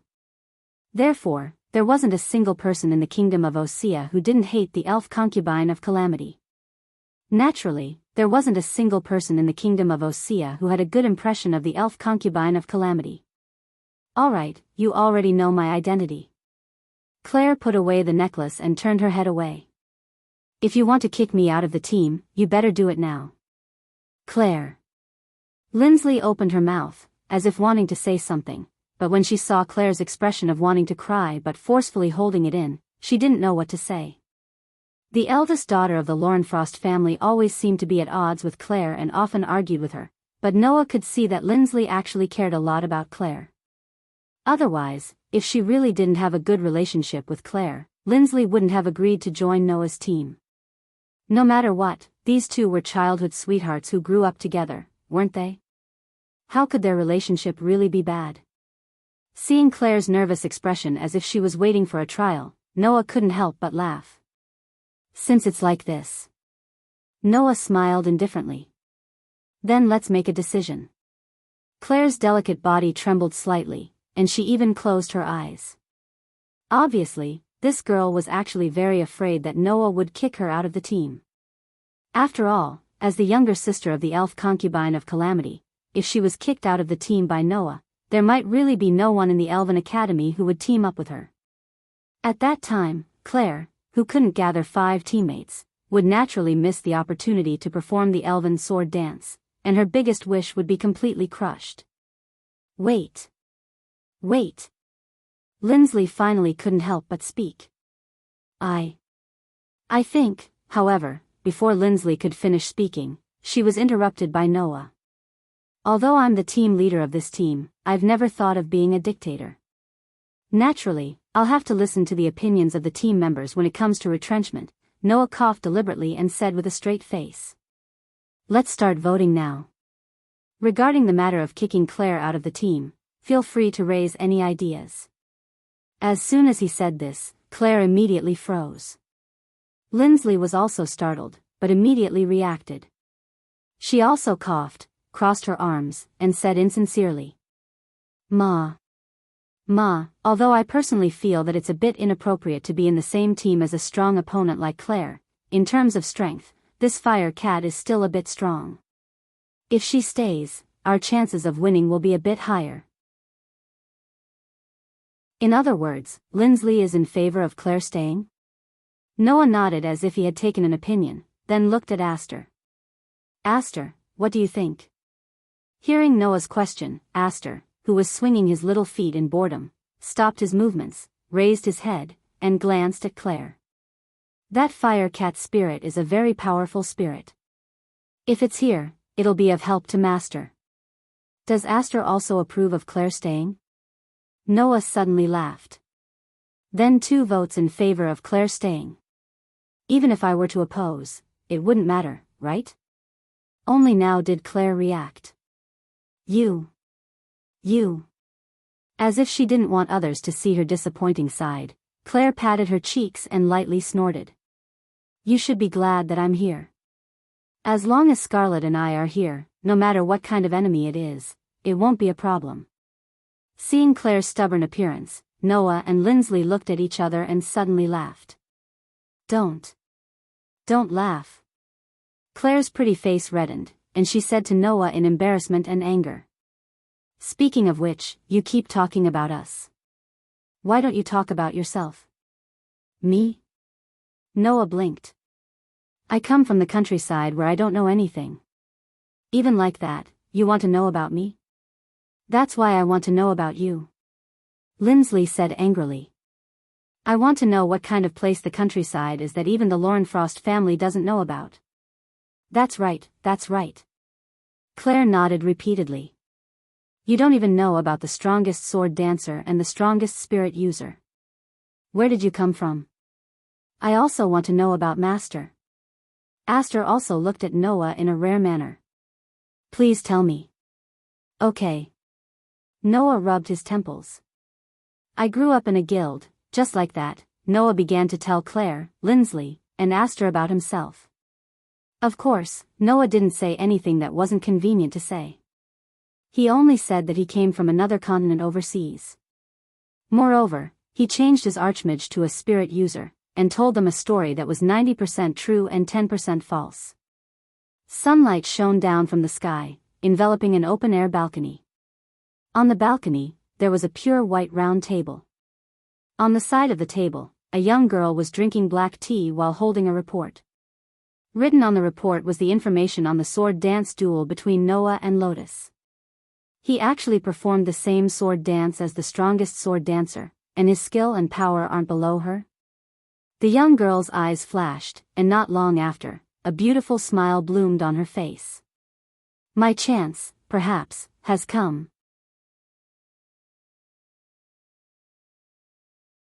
Chapter 983. In a vast open space in the forest, withered yellow leaves covered the ground in a thick layer, like a yellow carpet. 5 elven users wearing the uniform of the Alessia Elven Academy were standing back to back in a small circle. Their hands were tightly gripping the magic devices transformed from elves, and their faces were filled with nervousness. Come out. Among them, one was clearly the captain. She had long hair that reached her waist, and her eyes were like torches as she scanned the surrounding forest. I know you're here. Hurry up and come out. Just as the long-haired elven user's voice fell, a figure slowly walked out from the thicket in front of them. In his hand was a silver holy sword. He was wearing the male uniform of the Alessia Elven Academy. Noah casually walked out of the woods. He looked at the 5 elf users who were standing in a small circle in front of him and smiled faintly. As expected of a team formed by senior students. Not only are all of you able to activate your magic devices, but you're also able to quickly discover me hiding in the surroundings. Of course, it's also because I didn't intentionally hide myself. You've finally appeared? A male elven user. The long-haired elven user slowly took a step forward, and a phosphorescent divine power gushed out from his body. At the same time, the long-haired elven user waved his hand, and the other 4 elven users immediately surrounded their captain in a seemingly casual but actually quite ingenious formation. They were able to deal with attacks from all directions at any time. The elven magic devices in their hands were pointed at Noah, and their eyes were filled with hostility. When this formation was formed, the long-haired elven user's confidence seemed to have skyrocketed. He raised his head and said to Noah proudly, "No matter how strong you are, there are 5 of us here. Don't tell me you want to fight all 5 of us by yourself?" Fight all 5 of us by myself? Noah looked at the long-haired elven user's proud appearance, and a trace of a smile flashed through his pitch-black eyes. Actually, it's not impossible. Arrogant fellow. The long-haired elven user's face stiffened, and his voice became harsh. If that's the case, then don't blame us for being impolite. As soon as he finished speaking, the 4 companions of the long-haired elf ambassador seemed to have received some kind of order. They simultaneously gripped their elven devices and rushed out. The phosphorescent divine might surging around them was channeled into the elven devices in their hands. With a deep sonic boom that tore through the air, they ferociously attacked Noah at the same time. The 4 of them each occupied the 4 positions in front of Noah. Unless Noah retreated, he could only choose to endure the combined attacks of the 4 of them. As for the leader, the long-haired elf, he began to chant an elf magic incantation. Once Noah retreated, the long-haired elven envoy eyeing him covetously from behind would immediately activate elven magic, causing Noah, who was unable to defend himself while dodging the combined attack of the 4 elven envoys, to suffer a vicious blow. Unfortunately, the elven envoy didn't know that Noah didn't need to guard against elven magic at all due to his incantation resistance. However, Noah didn't choose to retreat either. He ignored the incoming attacks of the 4 elven envoys, and his eyes were firmly fixed on the long-haired elven envoy behind him. On the holy sword in his hand, a gentle radiance revolved around the blade. Just as the elven device, which contained a powerful divine might energy, was about to hit Noah, an accident occurred. In the air, accompanied by a sharp sound of wind breaking, a whip carrying scorching flames fell from the sky, and smashed in front of Noah and the 4 elven envoys who were about to pounce on Noah. Bang! As the long whip carrying scorching flames ferociously struck the ground, a burst of violent flames rose from the place where the long whip hit without the slightest warning. It set off a flame vortex and spread out, completely burning the thick carpet of withered leaves on the ground. Ah! The 4 elven envoys who were charging towards Noah were struck by the flame vortex that rose from the ground, and all of them were shaken back as if they were blown away by a gust of wind. What? The long-haired elven envoy was shocked. On a tree not far away, Claire, who was tightly grasping the long whip of flames, revealed a victorious smile at the long-haired elven envoy. Beside her, Lindsay lay, whose whole body was fluctuating with a cold mist, held a longbow that looked like it was cast from beautiful ice crystals, and the bowstring was fully drawn. Cold ice fang pierced through the enemy, the incantation written in elven language reverberated in the air, causing the cold mist fluctuating around Lindsay lay to condense on her elven device, turning into 4 ice arrows aimed at the 4 elven envoys who were blown away by the gust of wind. Not good. The long-haired elven envoy's expression finally changed greatly. However, it was already too late to react. Whoosh! In the next instant, 4 ice arrows swept out from the air in unison, stirring up a neat and sharp sound of wind. They turned into streaks of light and cut through the air, landing on the chests of the 4 elven envoys with extreme precision. Poochie!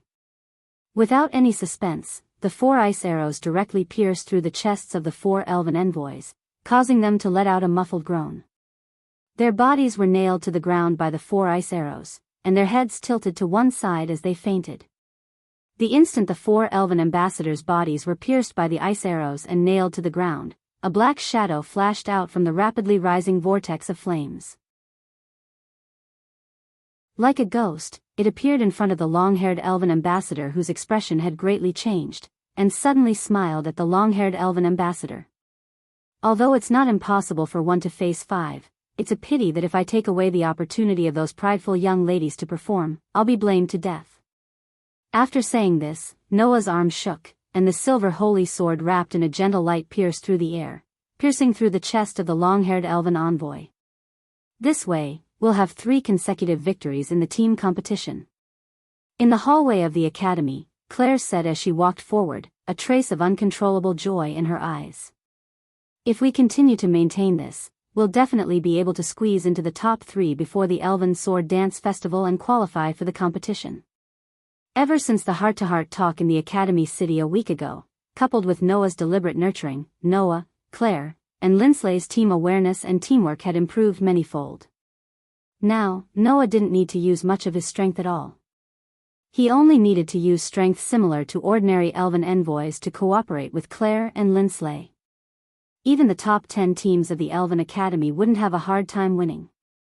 After all, although Claire and Linslay were both lower-grade students, their grades and strength weren't inferior to the upper-grade students, and even surpassed them.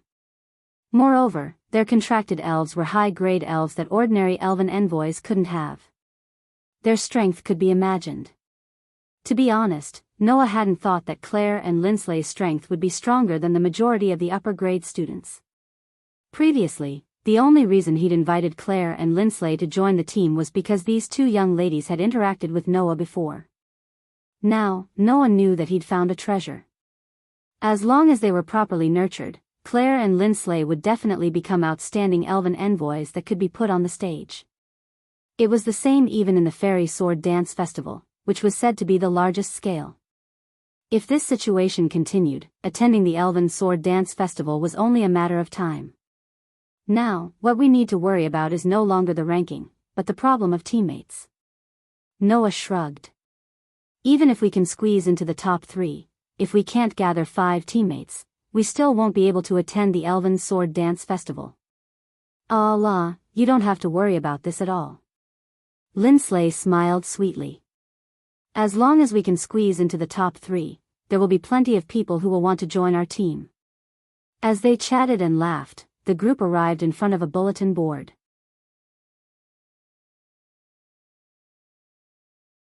Chapter 984.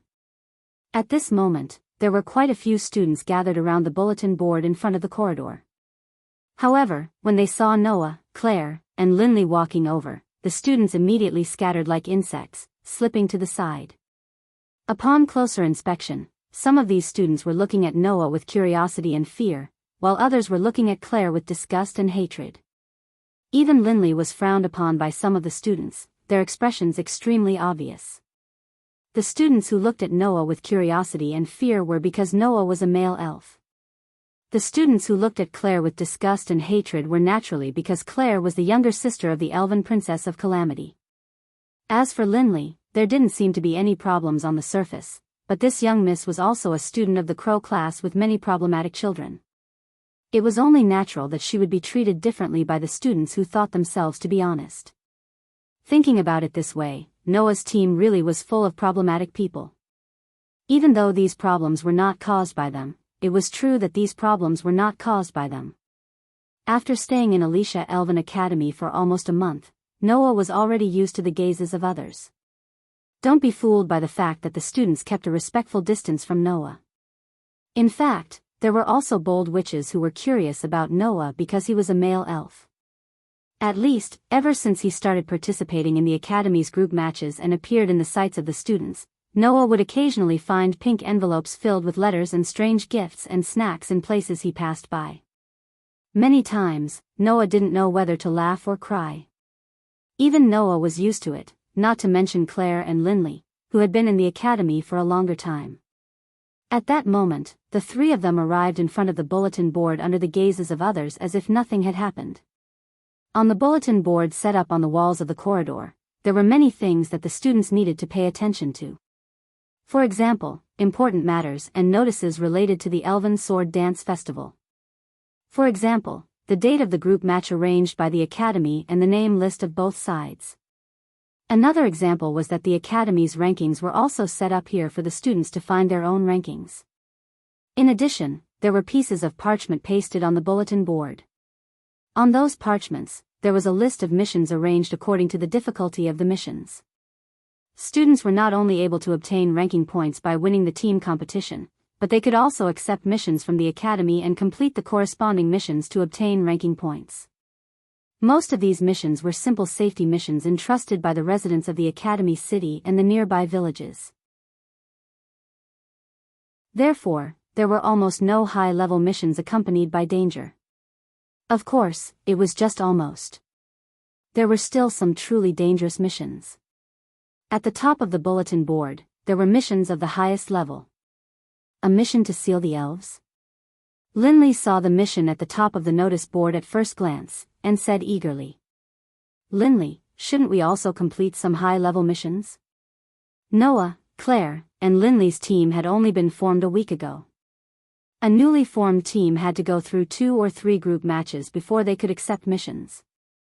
Otherwise, without a certain amount of combat experience, the Academy wouldn't dare to let the students go out alone to carry out missions, and return with a bloody head or even their lives lost. Within this week, Noah's team had gone through a total of 3 group matches. In the first match, Noah completely crushed his opponents and won. In the second match, Linley and Linley both won with active performances. In the third round, the 3 of them finally looked like they were fighting as a team. With excellent teamwork, they obtained victory. It was likely that the Academy had seen the performance of Noah's team and wouldn't reject Noah's team from accepting missions. Unfortunately, before Noah could reject this suggestion, Claire spoke up. We are now in an important period of time to develop teamwork and teamwork. Instead of wasting time on missions, why don't we think of some battle strategies? Actual combat is the fastest way to improve, isn't it? Linley, who'd been splashed with cold water, said in dissatisfaction. Instead of cultivating teamwork through battles with those greenhouse flowers in the academy, why don't we fight against high-level sealed spirits?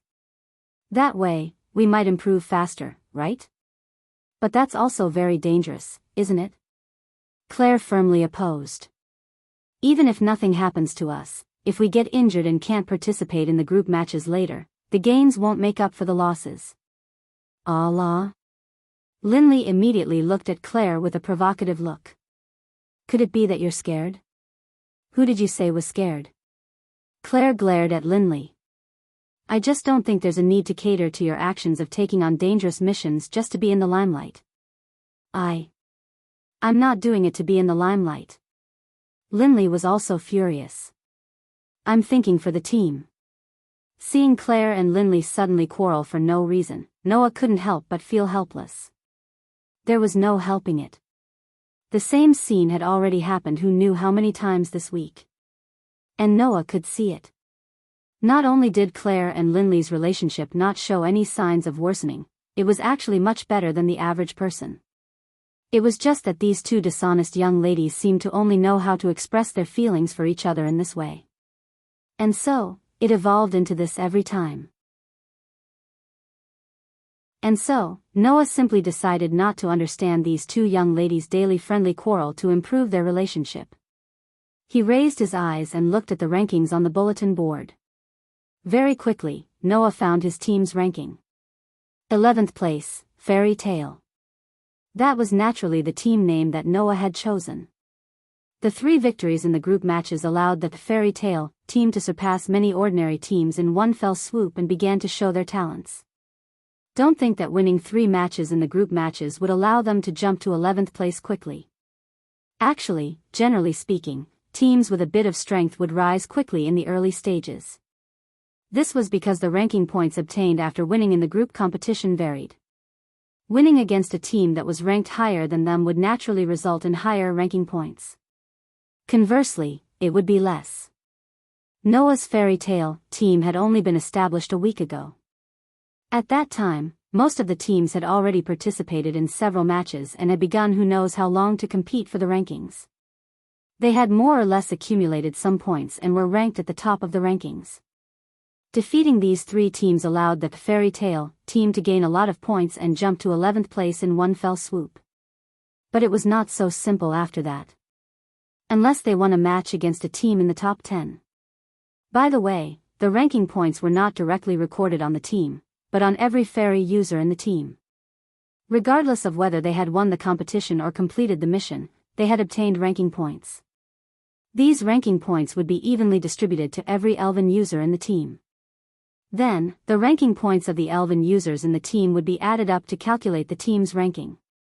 On the rankings, Noah also saw the names of the top 3 teams. Oh. Noah raised his eyebrows.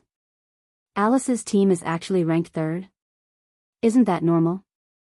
Claire, who was quarreling with Linley, seemed to be annoyed. She ignored the noisy Linley and turned to speak to Noah. Students who are able to join the Wind King Knight Regiment and maintain the order and security of the academy are all outstanding fairy users. Without strength, it is impossible to pass the selection. Alice's strength is among the best in this academy, and with the addition of those outstanding members of the Wind King Knight Regiment, of course her ranking wouldn't be too low. That's true. Noah nodded, his gaze sweeping over the first place. But when Noah saw the name of the first place, Noah was stunned. Versilia Eva Farangelto? Noah was stunned for 2 reasons. One was that the name of the first place was actually not the name of the team, but a person's name. The other was the surname of this name. Farangelto. Wasn't that Alice's surname?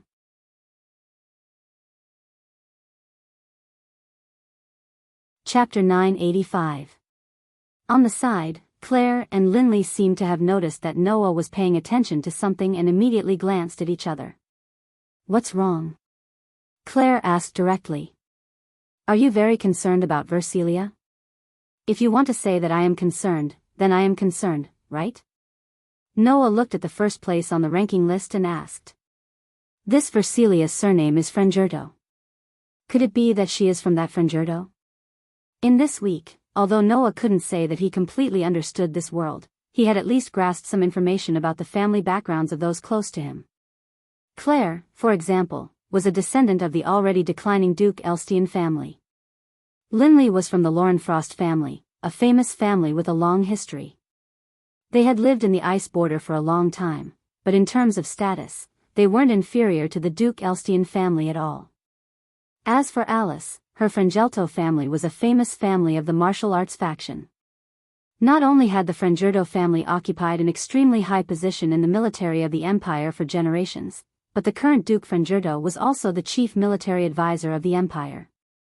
He had been very active in the Lombard War and was regarded as a hero of the empire. His status wasn't lower than that of Grey and Vaz at all. For such a person, not to mention ordinary nobles, even Claire and Linley's families had to pay their respects when they were at their peak. The members of the empire's royal family also had to be respectful in front of them and didn't dare to slight them in the slightest. One could imagine how much power and influence the family of such a hero had. It was also because she was born in such a famous warrior family that Alice had set her goal as an outstanding knight and was still working hard. Could it be that this Versilia was also from the Frangelto family? Didn't that mean, that's right, Versilia is Alice's adopted sister? Claire's words confirmed Noah's guess in his heart. Originally, Versilia was only the descendant of a lower noble family that declined after the Lombard War, but her talent as an elven user was quite outstanding. She once participated in the last Elven Sword Dance Festival at the age of 15 and was adopted by the Frangerto family as a daughter. Sister E? Noah blinked. Who would have thought that Alice actually had an adopted sister in the academy? Then why haven't I seen it yet? Versilia is currently on a mission. As if she knew the doubts in Noah's heart, Claire said seriously. Not long ago, Versilia accepted a high-level crusade mission. Now, she's in the middle of a crusade against demonkin elves. A demoness-level sprite? Noah's heart skipped a beat. Demon-level sprites. It wasn't a certain level or species of elves, but an assessment made by humans based on the strength of the elves. No matter what rank, level, or type of sprite it was, as long as it met a certain level of strength, it would be crowned with the level set by the humans. Under normal circumstances, the elves that elven envoys could control or deal with on their own would not enter this level evaluation. If an ordinary elven envoys couldn't control or deal with on their own, the elves whose strength was comparable to a regular elven knight team of an empire could enter this level evaluation. The so-called demoness-level sprites referred to such powerful sprites that elven envoys couldn't control or deal with on their own under normal circumstances. Unless it was an elven envoys on the level of the 12 knight generals. Otherwise, they wouldn't be able to deal with a demoness-level sprite alone. It was said that above the demoness-level sprites, there was a type of demon god-level sprite. That was a type of sprite that, once enraged, could destroy a city in a matter of time. Among the sprites recognized by humans, their strength was definitely at the highest level. In the recognition, this type of sprite couldn't be dealt with on their own. Of course, there were always exceptions to everything. For example, Grey and Vaz had dealt with demon god-level sprites more than once. Not to mention demon god-level sprites, demoness-level sprites weren't targets that ordinary elven envoys could deal with on their own. And elven envoys who were still in the academy and hadn't even become regular elven knights would actually deal with such sprites on their own? Wasn't that the same as courting death? That Versilia is that strong. Even Linsley became serious, which was rare for her. During the Elven Sword Dance Festival 3 years ago, Versilia already received a recommendation and was listed as a reserve knight of the 12 knight generals. As long as she is willing to serve the empire, she can become a member of the 12 knight generals at any time after she graduates. And that was only 3 years ago. Claire raised her beautiful eyebrows. Now that 3 years have passed, Versilia has definitely become much stronger than she was back then. It would be impossible for a normal student to take on a demon-level elf by herself, but she would definitely be able to do it successfully. By the way, Versilia's contracted sprite is the same as your sword sprite, a sealed sprite. Linsley reminded. Moreover, at present, she is the strongest elven envoys in the Elven Academy. Hearing Claire and Lindsley's words, Noah nodded slightly. The strongest elven envoys in the academy? To be able to deal with a demoness-level sprite on her own, become a reserve knight of the 12 knight generals 3 years ago, tame a berserk sealed sprite, and reach first place on the academy's rankings by herself, one could only imagine the strength of this elven envoys. Just as Noah secretly committed the name Versilia to memory, Claire's tone suddenly became relaxed. But for you, she shouldn't be an opponent you can't deal with, right? That's true. Lindsley's tone also revealed a sense of relaxation. After all, even though Versilia is very strong, there are still people who are much stronger than her. Wasn't she defeated by Lyanna Subble in the preliminary round of the Elven Sword Dance Festival 3 years ago? Oh. Noah raised his head and looked at Lindsley. In other words, in the Elven Sword Dance Festival 3 years ago, Versilia, who had high hopes, was defeated in the preliminary round? It can't be helped. That woman's opponent was Lyanna Subble. Lindsley shrugged. In the face of the strongest sword dancer, even the 12 most outstanding elven envoys of the Empire, the reserves of the 12 knight generals were not enough. At that time, Versilia was defeated by Lyanna Subble in one blow. Claire looked at Noah. It's been 3 years since the last Elven Sword Dance Festival. Versilia must have become stronger.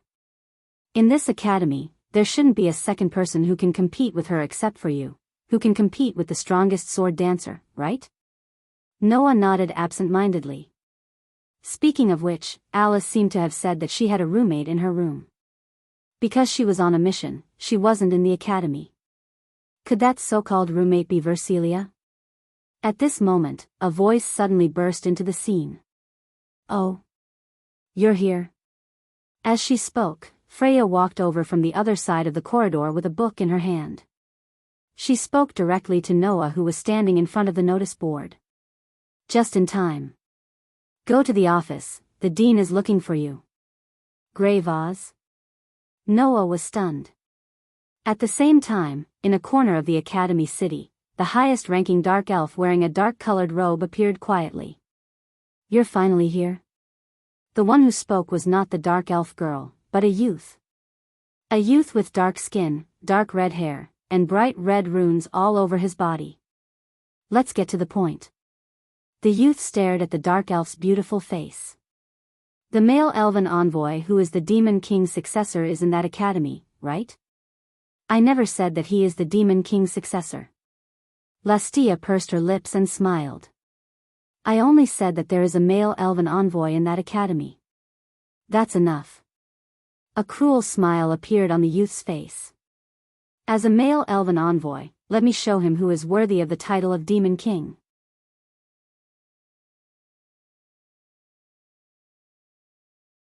Chapter 986. After parting ways with Claire and Lindley, Noah went straight to the dean's office. Why are you looking for me at this time? Ever since Noah was able to use the elf device the moment he summoned Aster, Gray and Vath had never looked for Noah alone. According to Gray and Vath, whether it was the sword dance or the elf user, she had taught Noah everything she could. She didn't teach him anything else. After all, Noah's strength was higher than Gray and Vath. What Gray and Vath could teach Noah, other than the sword dance and the elf user that Noah didn't know, she couldn't teach him anything else even if she wanted to. Therefore, Gray and Vath only taught Noah the basic sword dance and the elf user. She also taught Noah the absolute sword skills that belonged to the highest level of the sword dance. The rest was up to Noah to figure out, so as not to limit Noah's possibilities since he was already stronger than Gray and Vath. Don't tell me that the witch will suddenly attack when I go over. Noah took out a weapon from the back of his uniform. It was a short sword that was similar in size to a dagger. Upon closer inspection, it was a miniature version of the Demon Slayer. In fact, it was indeed the genuine Demon Slayer. It was just that the holy sword that had once killed the Demon King had shrunk in size and was being carried by Noah. Aster has worked hard enough in the team competition. That's why I wanted him to transform into this form and have a good rest. Noah held the short sword that the Demon Slayer had transformed into and smiled helplessly. If possible, I really don't want to wake Aster up.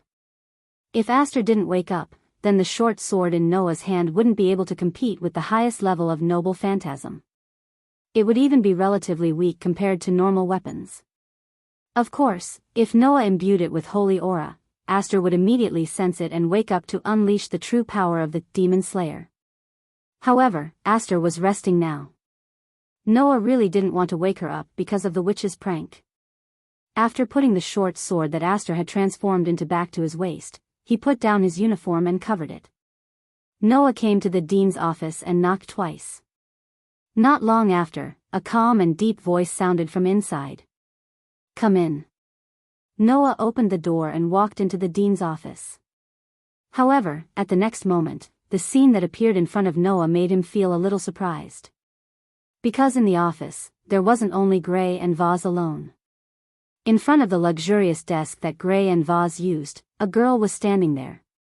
As Noah came in, she turned around and looked into Noah's eyes. It was a young girl with long, beautiful purple hair wearing a black dress. Her appearance revealed a mature charm and a stunning feeling. The girl's eyes were the same color as her hair. There was a hint of watery feeling in her eyes. She had an outstanding temperament and an elegant aura. The first impression that she gave was basically the same as Lindsley. She looked like a noble lady who had an amazing upbringing since she was young. However, Noah didn't know if it was an illusion. Noah felt that in front of him, this girl with an elegant temperament, there seemed to be a hint of mischievousness in the depths of her eyes. This proved that this girl didn't seem to follow the rules as strictly as she looked on the surface. It was unknown if she had sensed Noah's thoughts, but the girl only smiled sweetly and placed her hands behind her back. She bent down slightly and raised her eyes slightly, allowing her gaze to look at Noah from bottom to top. It was quite an adorable sight. "You're that rumored male elf user, right?" With a clear voice like a water droplet, the girl tilted her head and looked at Noah curiously. "It doesn't seem to be as exaggerated as the rumors. You're actually quite good-looking, right?" "Rumors? Don't tell me it's the rumor of having multiple heads, multiple arms, and multiple legs?" Noah thought of that rumor as if his stomach was hurting. He smiled bitterly at the girl. "If it's possible, can you please not look at me with the description of the rumors?" Noah could imagine how exaggerated the rumors would be with his special identity. Therefore, it was best not to ask this question here. As long as she didn't treat him as the description of the rumors, Noah would be satisfied. However, the girl looked straight at Noah, and the smile on her face became more or less thought-provoking. "Then, could it be that the rumor about you being able to compete with the strongest sword dancer is false?" Hearing this, Noah didn't know how to respond to the girl's words. Hee hee. The girl pursed her lips and smiled. "It seems that this rumor isn't false." Perhaps feeling that the time had come, Gray and Vath spoke at the right time. "Let me introduce you." After speaking, Gray and Vath looked at Noah. "The one in front of you is the second princess of the Austrian Empire, Faena Rayodesia. I'm Faena Rayodesia, who is about to transfer to this academy." The girl called Faena by Gray and Vath lifted her skirt and bowed to Noah. "You can just call me Faena." However, Noah was more or less speechless. The second princess of the Austrian Empire? In other words, this young lady wasn't a noble's daughter, but a real princess? This was the first time Noah saw a real princess. Seeing Noah's surprised expression, Faena smiled indifferently and said, "Don't be a stranger. After I chose to enter this academy, it's equivalent to me giving up my identity as the second princess. Therefore, you can just treat me as an ordinary transfer student." Hearing Faena's words, Noah couldn't help but recall. Although there were many large and small countries in this world, these countries only dominated the continent at best and did not dominate the world. The one who truly reigned at the top of this world was not the emperor of any country, but the king of elves who managed the elements of this world. In front of the elven king, the emperor was just a mortal. As long as the elven king showed a little mercy, the country where the emperor lived would have good weather and the country would be prosperous. On the contrary, as long as the elven king was angry, even the most powerful country would be destroyed in an instant. Because of this, all princesses who were born in the royal family would be targeted by the country to serve the elven concubines of the 5 elven kings. They would receive the necessary training in the institution that specialized in cultivating elven concubines, the Divine Ritual Institute. If Fayanna was really a princess, she should have entered the Divine Parliament to cultivate instead of coming here to study as an elven concubine. 4 years ago, after the elven concubine of Calamity who betrayed the Fire Elven King disappeared, in order to appease the Elven King's anger, the Audisia Empire elected an excellent witch concubine to replace the former elven concubine and inherit the position of elven concubine, Grey Vath suddenly said. At that time, the one who was elected was the second princess of the empire, Princess Fayanna. However, I didn't choose to become the elven concubine. I even announced that I gave up my qualification as the successor of the elven concubine and disappeared in front of everyone's eyes. Fayanna still had an indifferent expression and said with a smile. If Lady Rubia was called the elven concubine of Calamity because she betrayed the elven king, then I betrayed the expectations of the people of the empire. From that time on, people called me that. The lost elven concubine. Fayanna laughed. That's me. Noah was silent. Why didn't Fayanna become the elven concubine? Becoming the elven concubine who served the elven king was a supreme status. Even the emperor had to lower his head. However, Rubia betrayed the elven king, and Fayanna rejected the position of elven concubine. It was really puzzling. There must be a reason behind this, right? However, that wasn't something Noah could ask about. At least, not now.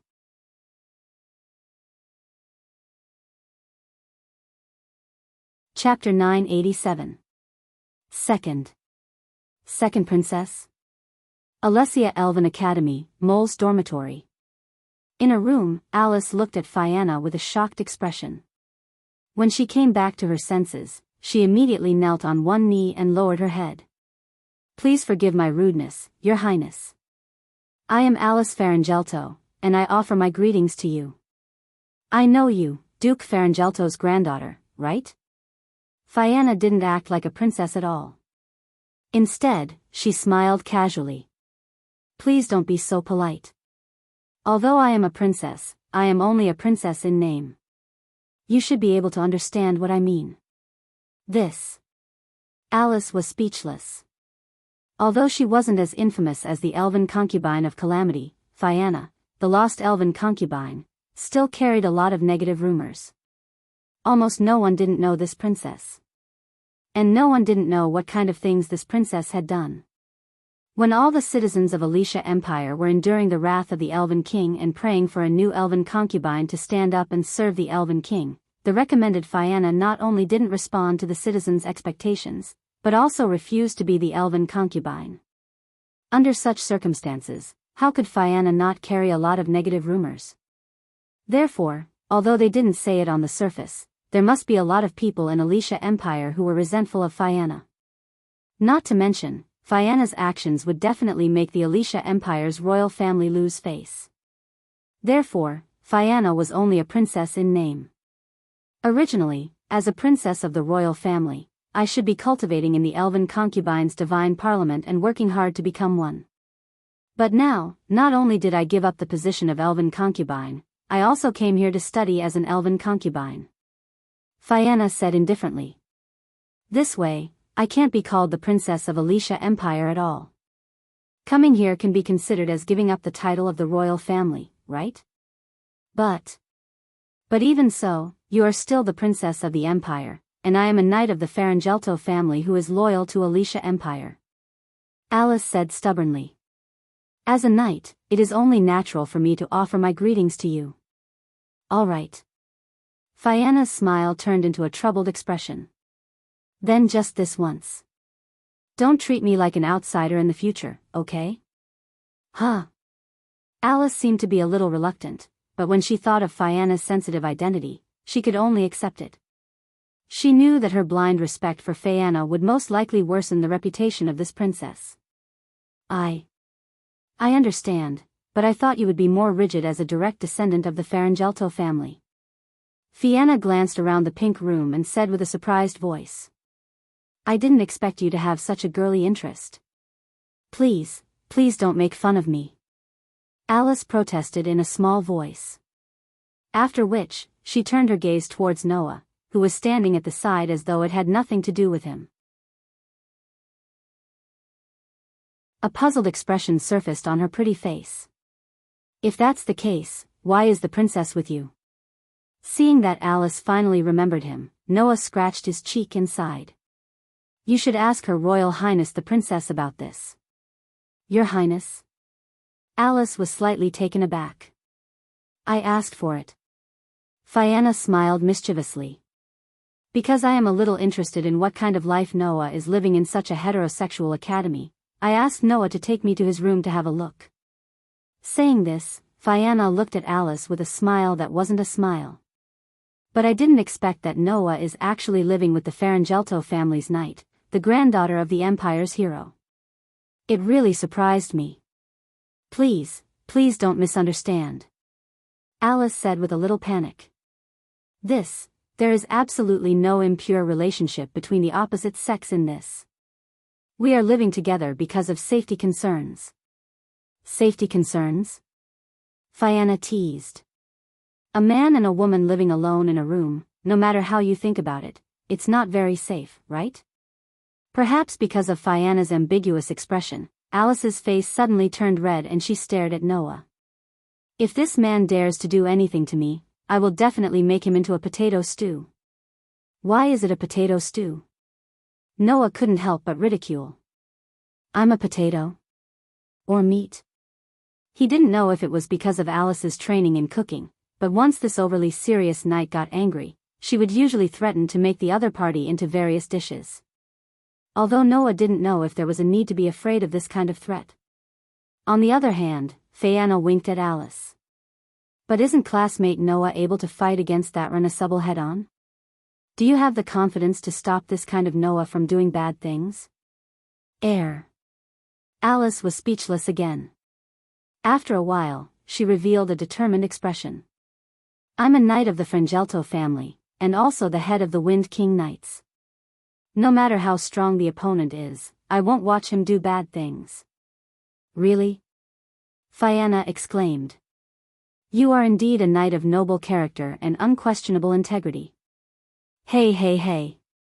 Noah couldn't help but say. "When did I have the premonition of doing bad things? Don't take it seriously, okay?" Hearing this, Alice and Fianna glanced at each other, and then they burst out laughing at the same time. "Right," Alice suddenly said to Fianna. "Since you've transferred to this academy, which class is Princess Fianna in?" "I'm the lost elf concubine." Fianna smiled leisurely. "Of course, a problematic person like me will be transferred to the Crow class, which is full of problematic children." "Gray, Vaz plans to let Fianna and Claire live together," Noah added.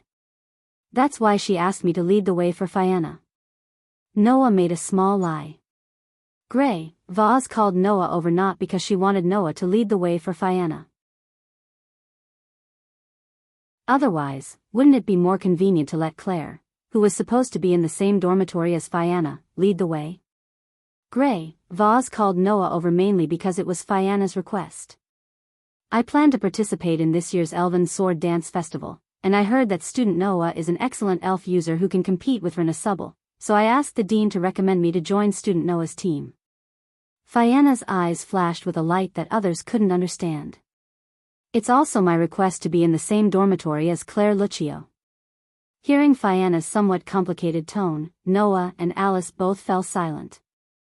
Fianna was originally cultivating in the Gods' Parliament, which specialized in cultivating elf concubines. After Rubia Elstian betrayed the Elf King, this princess publicly announced that she would give up the position of the elf concubine of Calamity. Since then, she had been given the title of the Lost Elf Concubine. Thinking about that elf concubine of Calamity, Fianna must have all kinds of complicated thoughts. As for the elf concubine of Calamity's younger sister, Claire, Fianna must also have some complicated feelings. However, compared to sharing a room with Claire Lucio, I actually want to live in the same room with student Noah. Fianna suddenly changed the topic, and with a gorgeous smile, she moved closer to Noah. How about we apply for a new dormitory from the dean and live together? Huh? Noah almost choked. WH. Alice's eyes widened, and her hands trembled as she placed them on the hilt of the sword at her waist. You have such a plan? Seeing that Alice was about to go crazy, Noah knew that this girl couldn't stop once she went crazy, so he wanted to give her a good knock on the head. However, at this moment, a wave of hostility suddenly appeared. Noah's body froze.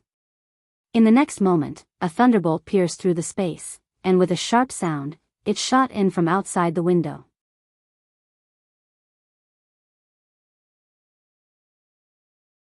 Chapter 988. In the pitch-black moonlit night, a bolt of lightning flashed through the air like a meteor, suddenly creating a burst of air-breaking sound, cutting through the darkness, directly shooting towards the window of one of the rooms in the mole-class dormitory, explosively shooting towards one of the mole-class dormitory's windows.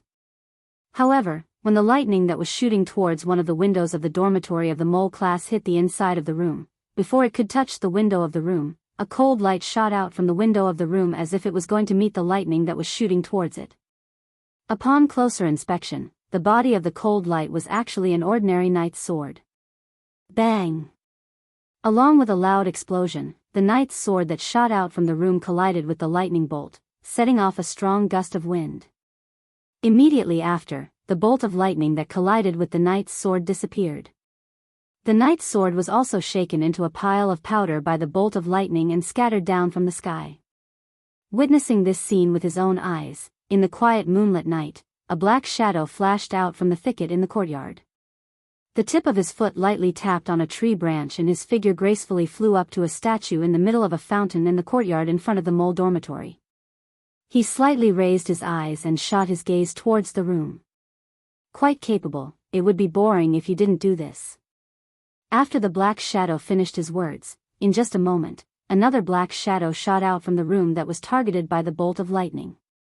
After a few leaps, he steadily landed on a tree not far from the fountain in front of the mole dormitory and looked towards the attacker in a black robe. Two pairs of eyes suddenly collided in the dark night as if sparks had been ignited. The surrounding atmosphere suddenly became extremely dangerous. The person who had come was naturally Noah. After sensing the hostility, Noah reacted in time and without hesitation, he snatched the knight's sword from Alice's waist and threw it out of the room. Coincidentally, the knight's sword that was thrown out by Noah accurately collided with the lightning bolts that came out of nowhere and neutralized the merciless attack.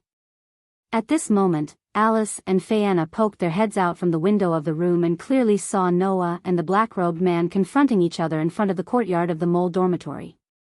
What happened? Fayanna asked in surprise. Could it be an intruder? Alice was obviously thinking the same thing. She clenched her teeth angrily. How dare you break into my elven academy and attack the students in public? Are you looking down on my Wind King knights? After saying that, Alice stepped on the windowsill and jumped out of the window. Fayanna exclaimed in surprise. Fierce wind, give me the magic spear that pierced through the heart of my enemy, a contractual incantation written in elven language reverberated in the air.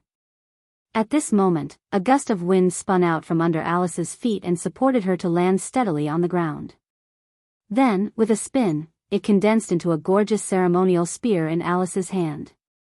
Who are you? Alice pointed the elven device in her hand at the black-robed man who landed on the statue in the middle of the fountain and spoke in a stern voice. Why did you attack the students of the Elven Academy? Hearing Alice's question, the black-robed man slightly moved his head and looked down at Alice condescendingly. After a while, he spat out some words of contempt. Scram! The person I'm looking for isn't you. The black-robed man's contemptuous words undoubtedly infuriated Alice. Fierce wind, blow to your heart's content. As Alice chanted the magic incantation, the majestic divine power gathered on Night Maiden's ceremonial spear, stirring up a gust of wind. With a wave of her hand, the wind turned into a substantial shockwave that swept toward the black-robed man. The howling wind caused the ground and air to tremble as it surged toward the black-robed man like a raging wave. I believe that even Witch G, who is also an elven envoy like Alice, would be unable to get up from the ground after being hit by such a powerful attack, right? However, facing the howling wind, the black-robed man's mouth that was hidden under his robe curved up in a sinister arc as he raised one of his hands. If one looked closely, they would be able to see that. The hand that was raised from under the black robe was covered with bright red lines. Appear. Mirror elf. When this voice came from the black-robed man's mouth, one of the bright red patterns that covered his arms suddenly lit up. Suddenly, the air in front of the black-robed man suddenly distorted as if it was spitting out something, and a huge round mirror appeared in front of the black-robed man. The round mirror wasn't a weapon or a prop, but an elf. Moreover, it was an elf that had the ability to reflect elemental attacks. The gust of wind that swept over directly landed on the mirror elf, but in a tremor, it was reflected back. It rubbed against the atmosphere, stirring up bursts of sand and dust, and enveloped Alice, who couldn't react in time. Facing the gust of wind that was reflected back, before Alice could react, a figure suddenly appeared in front of her. He didn't use any powerful weapons. Nor did he use any amazing abilities. Noah just stretched out his hand toward the gust of wind that swept toward him. And the next moment, the gust of wind that fell on Noah suddenly stagnated, shook violently, and dissipated as if it was annihilated. Noah. Noah. Alice finally reacted. You step back first, Alice. Noah looked straight at the black-robed man and narrowed his eyes. Are you here for me? Correct. The black-robed man grinned. After all, you're a male elf user like me. A male elf user like me? Alice, who was behind Noah, was stunned. A male elf user like you? Fianna, who poked her head out of the window, was stunned. A male elf user like you? Even Noah was slightly stunned as he stared at the black-robed man. The black-robed man slowly took off the black robe that covered his body. At this moment, Noah clearly heard Alice and Fianna's gasps. Because the person who threw away the black robe and exposed his full face under the moonlight was an unexpected person. His brown skin was covered with bright red lines, and even his face was engraved with tattoos. Instead of saying that his short hair was red, it would be more accurate to say that it was a dark red. Just like that, the other party stared at Noah with a pair of red eyes like a tiger eyeing its prey. There was an arrogant and unruly smile on its face. It was a man. How come? Alice exclaimed in shock. Undoubtedly, he just used an elf. A male elf user? Fianna's face was full of astonishment. Besides Noah, there are other male elf users? Not to mention Alice and Fianna, even Noah's pupils constricted. Lestia had said that male elves had never existed. The reason why Demon King Solomon was able to become an elf envoy despite being a male was because he had inherited the power of the Dark Elf King. The reason why Noah could become an elven envoy was because the mana source in his body had the ability to absorb other types of energy and transform them into this energy source. This allowed Noah to possess divine might and be able to enslave elves. That was how he became an elven envoy. Now, the power of the Dark Elf King had been inherited by Lotus because of the world fragment.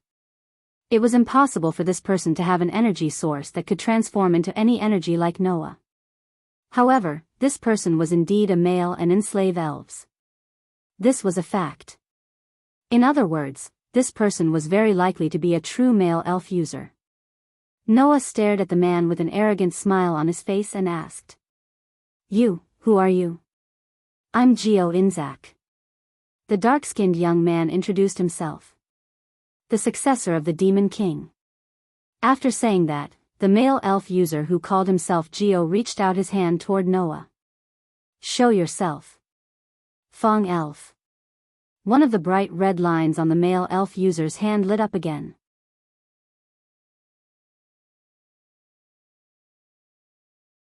Chapter 989. Appear. Fanged Wolf Spirit. A dazzling flash of light blossomed from a bright red pattern on Geo's arm. It was like a burst of lightning that burst out in all directions. However, the dazzling light that burst out in all directions didn't disappear. Instead, It gathered in front of Geo and transformed into a ferocious wolf spirit that looked like a golden wolf made of lightning. Wadash! Seeing this, Alice and Fianna were both shocked. Undoubtedly, Geo had just used the magic mirror spirit that could reflect elemental attacks. Now, he actually summoned a fanged wolf spirit? This male elf user who came out of nowhere was actually a dual contractor. Roar dash! While Alice and Fianna were shocked, the fanged wolf spirit roared angrily. Its four limbs tightened and bounced. Like a bullet that was shot out of a barrel, it charged in the direction of Noah against the strong wind.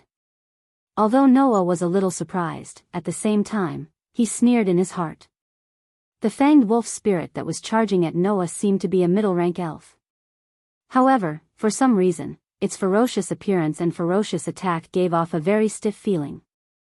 It didn't even seem to be able to exert its full strength. A dual contract would cause the elves to affect each other, resulting in an imbalance in the divine power of the elf user.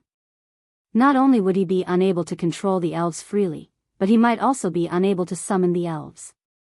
Although Geo had successfully summoned the mirror spirit and the fanged wolf spirit, it seemed that he was unable to unleash the full power of the fanged wolf spirit and the mirror spirit. In this case, it would be better to only have one contracted elf. At that moment, Noah didn't even bother to dodge. He just tilted his body slightly. Swoosh! The fanged wolf spirit that was charging at Noah suddenly bit the air with its sharp teeth. Who dash! A fist carrying an astonishing force came explosively from the side of the fanged wolf elf who was in the air, heavily smashing into the back of the fanged wolf elf. Bang dash! It was just a simple punch. Amidst the muffled sound, this simple punch blasted apart the wolf-shaped spirit that seemed to be composed of lightning. It exploded into sparks and dissipated into the air. A middle-rank elf who couldn't even use his original strength? A sprite of this level wasn't even qualified for Noah to awaken Aster. However, in the next moment, Noah was truly shocked. Show yourself. Geo didn't care about the fanged wolf spirit that had been punched by Noah. Instead, he revealed a sadistic smile and aimed his palm at Noah. Magic Light Fairy. Among the bright red tattoos on Geo's arm, another one suddenly lit up. Wang! A spear composed of dazzling light gathered in Joe's hand amidst the sound of air vibrating. He raised the spear high up and threw it with all his might. It turned into a flash of light and shot towards Noah. A third sprite? Noah was truly surprised. It was already very difficult to control a dual contract. In the end, this person actually contracted a third sprite?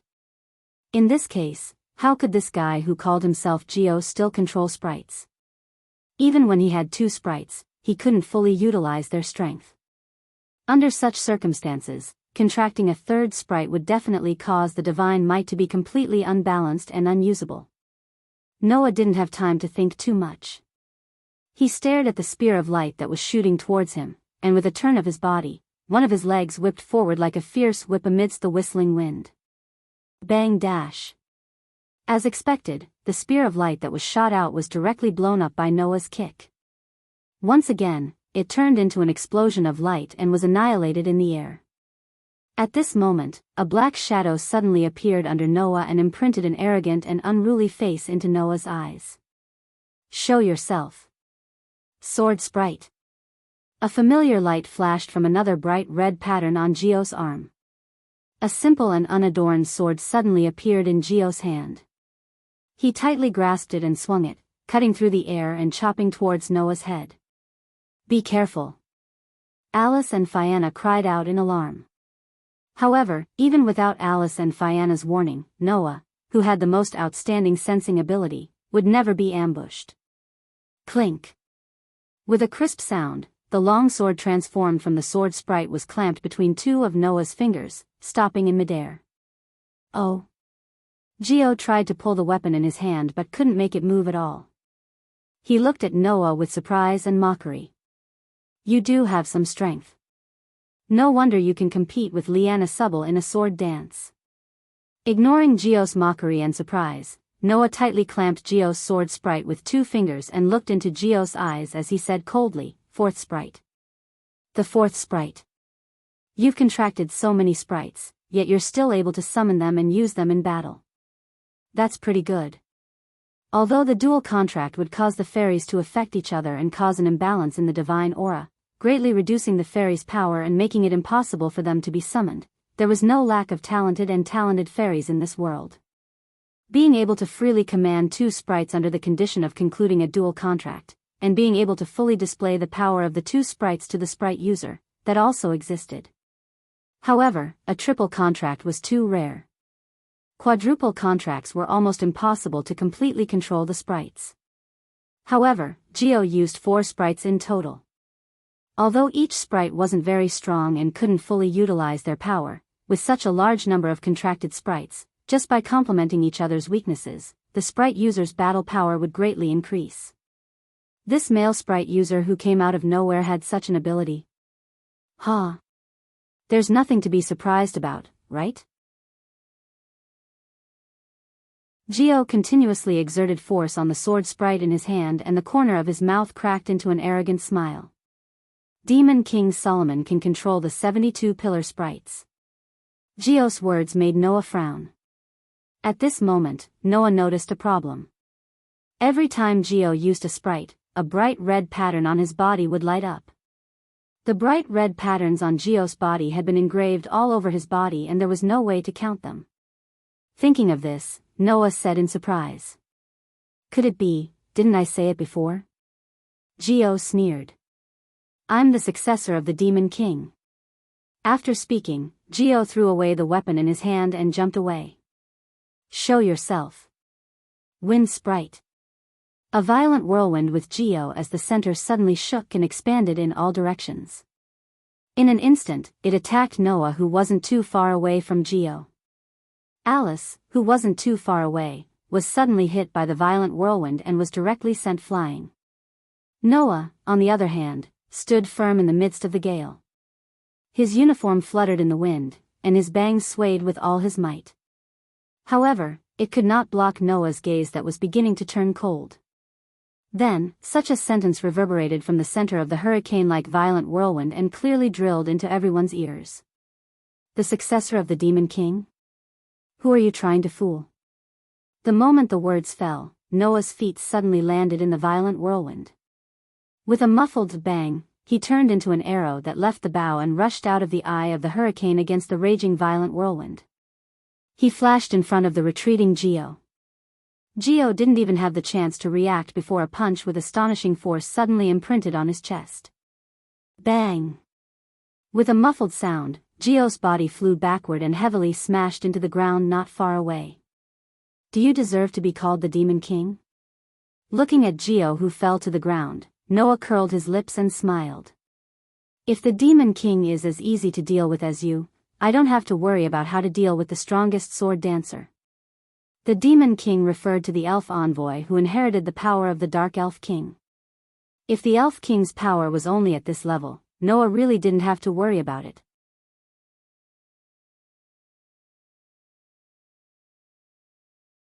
Chapter 990. King Solomon was an elven envoy who had inherited the power of the Dark Elven King. According to Losti, the power that King Solomon had inherited from the Dark Elven King had awakened in an incomplete form. It devoured Solomon, the first male elven envoy in history, and turned him into a lump of resentment. Even in this incomplete state of awakening, Solomon still had the ability to bring calamitous terror to the entire continent. One could only imagine how powerful the Elven King was. No matter how many elves Ju could summon, if he only had this level of power, not to mention the successor of the Demon King, even Grey and Vath could easily take him down. More importantly, Noah had already met the true successor of the Demon King, and he had even faced him. Therefore, Noah didn't believe Ju's words at all. Moreover, Noah also noticed something very strange.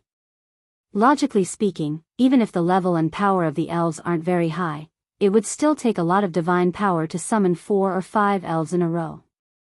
Noah looked straight at Geo. "But, from the beginning to the end, you've only been summoning elves, and there wasn't a single trace of divine might on you." That was too strange.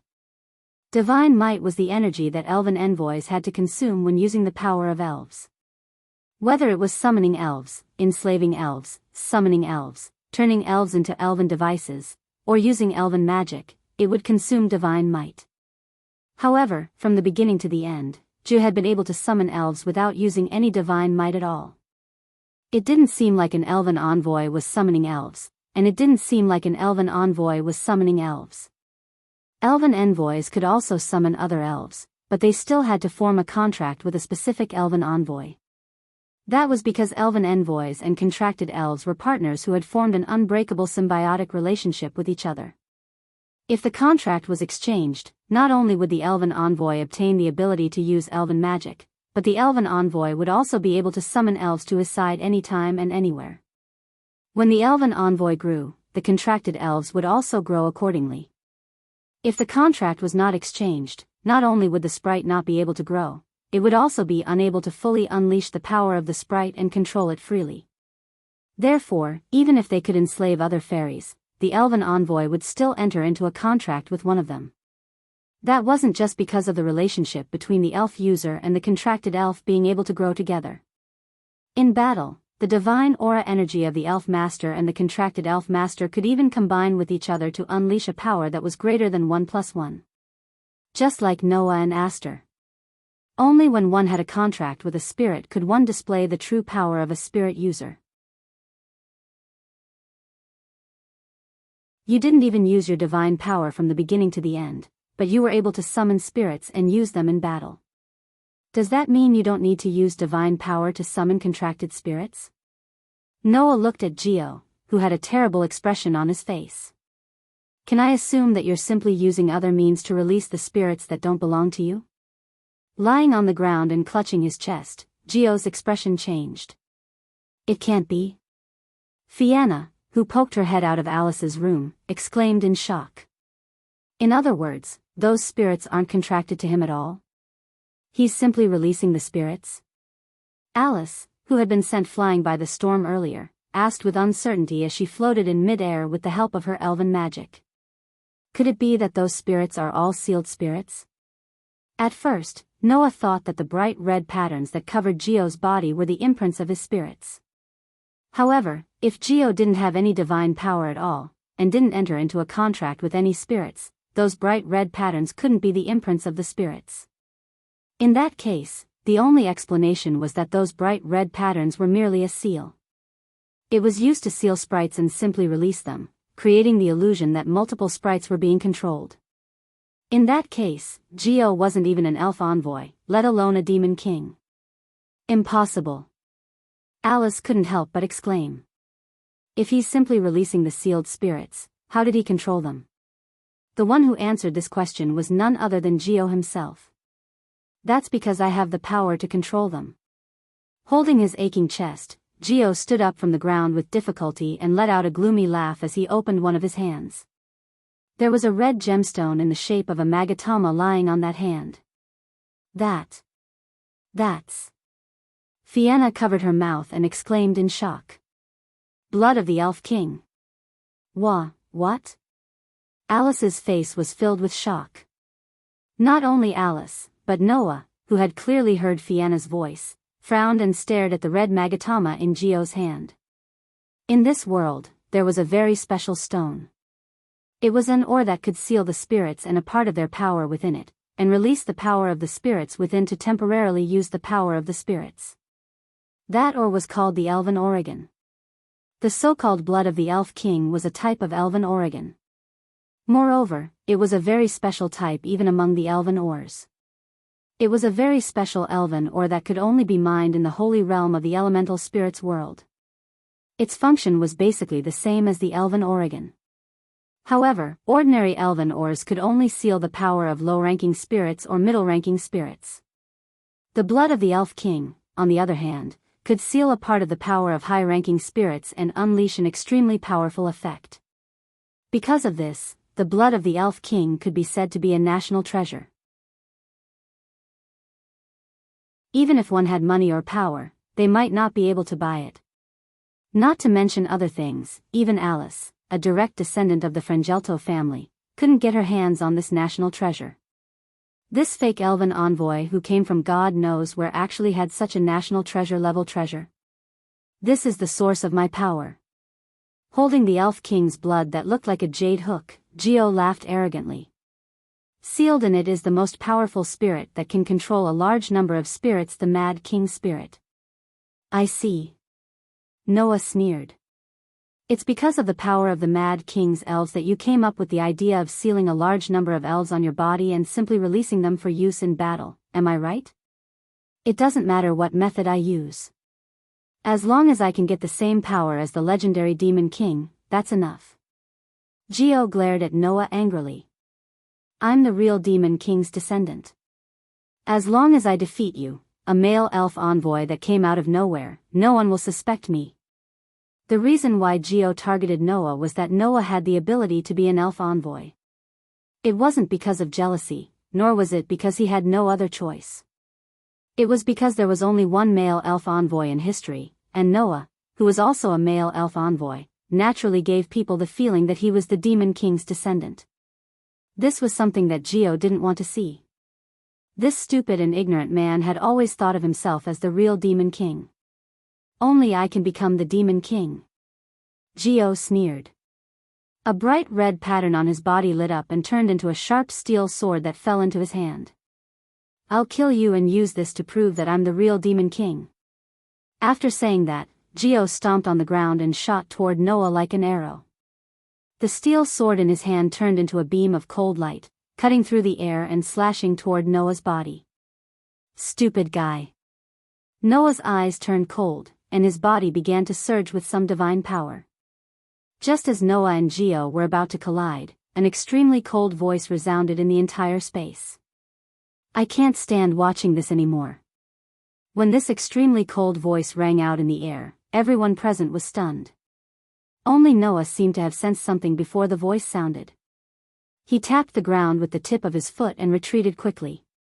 Buzz! Almost at the same time, a vibration reverberated in the air. It was the sound of cannons raining down from the sky like meteors.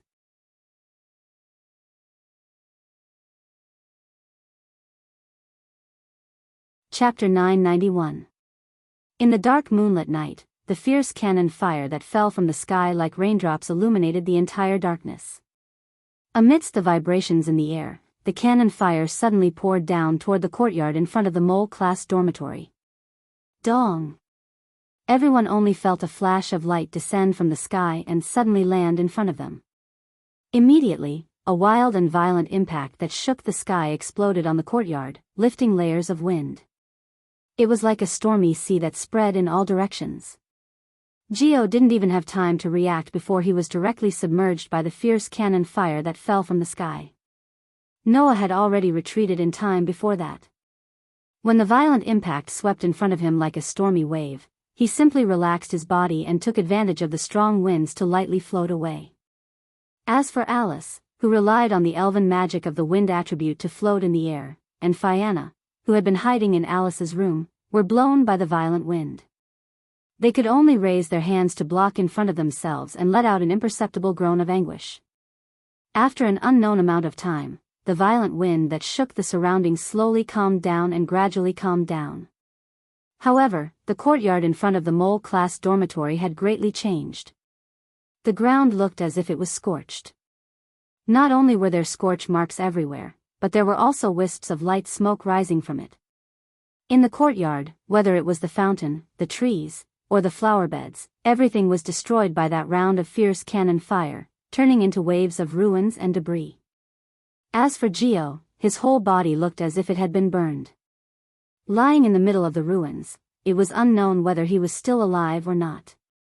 Alice and Fianna looked at the terrible scene in front of them and were stunned for a moment. Their minds became blank. Only Noah, riding the strong winds, landed lightly on the ground, and raised his head to look at the sky. At the next moment, a scene that even Noah couldn't help but surprise him appeared before his eyes. Kacha, accompanied by such a mechanical sound, the cannon muzzles below the courtyard were put away one by one. What appeared in front of Noah was a fortress. It was a crimson fortress that seemed to be directly equipped with countless compound mechas and cold cannon muzzles. It looked like a mechanical giant. Just like that, the crimson mecha fortress hovered high up in the air. There were layers upon layers of cannons on its body, and its surroundings rippled with a frightening divine might. It transformed into gusts of strong wind, undulating back and forth in the air. The unimaginable scene made Noah somewhat surprised. Elven device? Yes. The fortress that looked like a composite mecha was the elven device that was formed by the elves. Alice also noticed the crimson fortress above her, and her eyes suddenly widened. How can it be? Ugh. Even Fianna took a step back because of the unimaginable scene, and a look of fear appeared on her face. Under such circumstances, a chilling voice that could penetrate one's heart. In the time that I wasn't here, has the Alicia Elven Academy become a place that people of this level can casually invade? As soon as his voice trailed off, a burst of dazzling light flashed from the fortress with layers upon layers of composite mechas in the sky. The entire fortress turned into a burst of light, then exploded and disappeared. What replaced it was a young girl. She was wearing a cold light armor with a cape on her back. She had light golden hair that reached her waist, and her entire body emitted a cold feeling. Seeing this young girl, Alice's hand that was holding onto the elven device tightened. She couldn't help but call out softly. Big sister, big sister. Noah's heart skipped a beat. Big sister? This girl is Alice's big sister? Doesn't that mean Versilia Eva Faringalto? Fianna seemed to have recognized her as well, and she murmured. 3 years ago, she attended the Elven Sword Dance Festival at the age of 15 and was recommended as a candidate for the 12 Knights. She is the adopted daughter of the Faringelto family of the Silent Fortress, is that her? Noah looked at Versilia, who was floating in the air, and his eyes flashed. 3 years ago at the Elven Sword Dance Festival, she was defeated by Renasubble in one hit. She was the strongest elven envoy in the academy who occupied the first place on the academy rankings by herself. Under the gazes of Noah, Alice, and Fianna, Versilia's cape fluttered in the wind. She slowly descended to the ground. After a while, with the powerful sound of metal boots landing on the ground, she landed in the messy courtyard. In front of Versilia, Geo was lying on the ground as if he had been burned. A fake elven envoy who used the power of the Elven King's blood to enslave elves? Versilia glanced at Geo, who was lying on the ground, and then turned her head to look at Alice. She spoke coldly. You can't even deal with this kind of trash. Alice, are you worthy of being a knight of the Faringelto family? Alice couldn't help but stiffen under Versilia's cold gaze. Her face paled, but she gritted her teeth and looked straight at Versilia. Sister, why are you here? The strongest elven envoy in the Elven Academy, Alice's adopted sister, who was also known as the Silent Fortress. Recently, she should have accepted the high-level mission of annihilating the demon elves and left the academy. In terms of time, even if Versilia could annihilate the demon elves by herself, she shouldn't have been able to complete it so quickly. But now, Versilia had suddenly appeared in the academy. It's nothing. I just heard some unexpected news and sped up the mission, so I rushed back overnight. Versilia's face was cold, but her tone had changed slightly. Let me ask you, Alice. Did Leanna Subble really come to the academy? Hearing Versilia's words, everyone who knew about Versilia immediately understood what was going on. 3 years ago, Versilia had high hopes for her. She stepped onto the stage of the Elven Sword Dance Festival at a young age and was even chosen as a substitute for the 12 Knight Generals. However, she was defeated in the preliminary round of the Elven Sword Dance Festival. The most powerful Elven maiden defeated Versilia with one strike and forced her to step down from the stage of the Elven Sword Dance Festival. Therefore, when Versilia heard that Renasubble had appeared in Alicia Elven Academy, she immediately increased the speed of her mission and even rushed back in the middle of the night.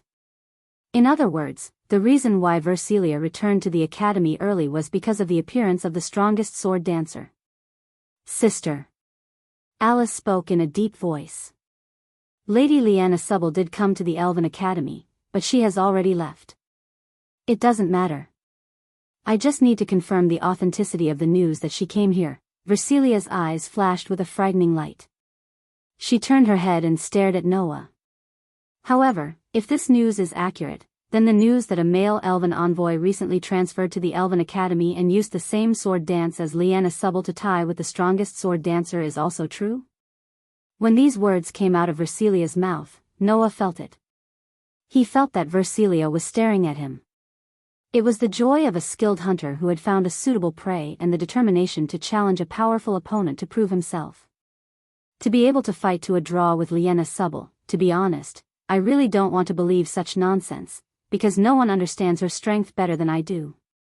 Versilia slowly raised her hand in Noah's direction. So, you must prove your strength to me, male elven envoy. As she spoke, a vast amount of divine might gathered in Versilia's hand like a dense fog. Elder sister. Alice was shocked. Even Faena almost cried out in surprise. However, just as Versilia, who had gathered her divine power, was about to launch an attack, Noah smiled. There was no trace of a smile in his laughter. Both of you are so arrogant to the point of looking for trouble. Do you really think I'm made of mud?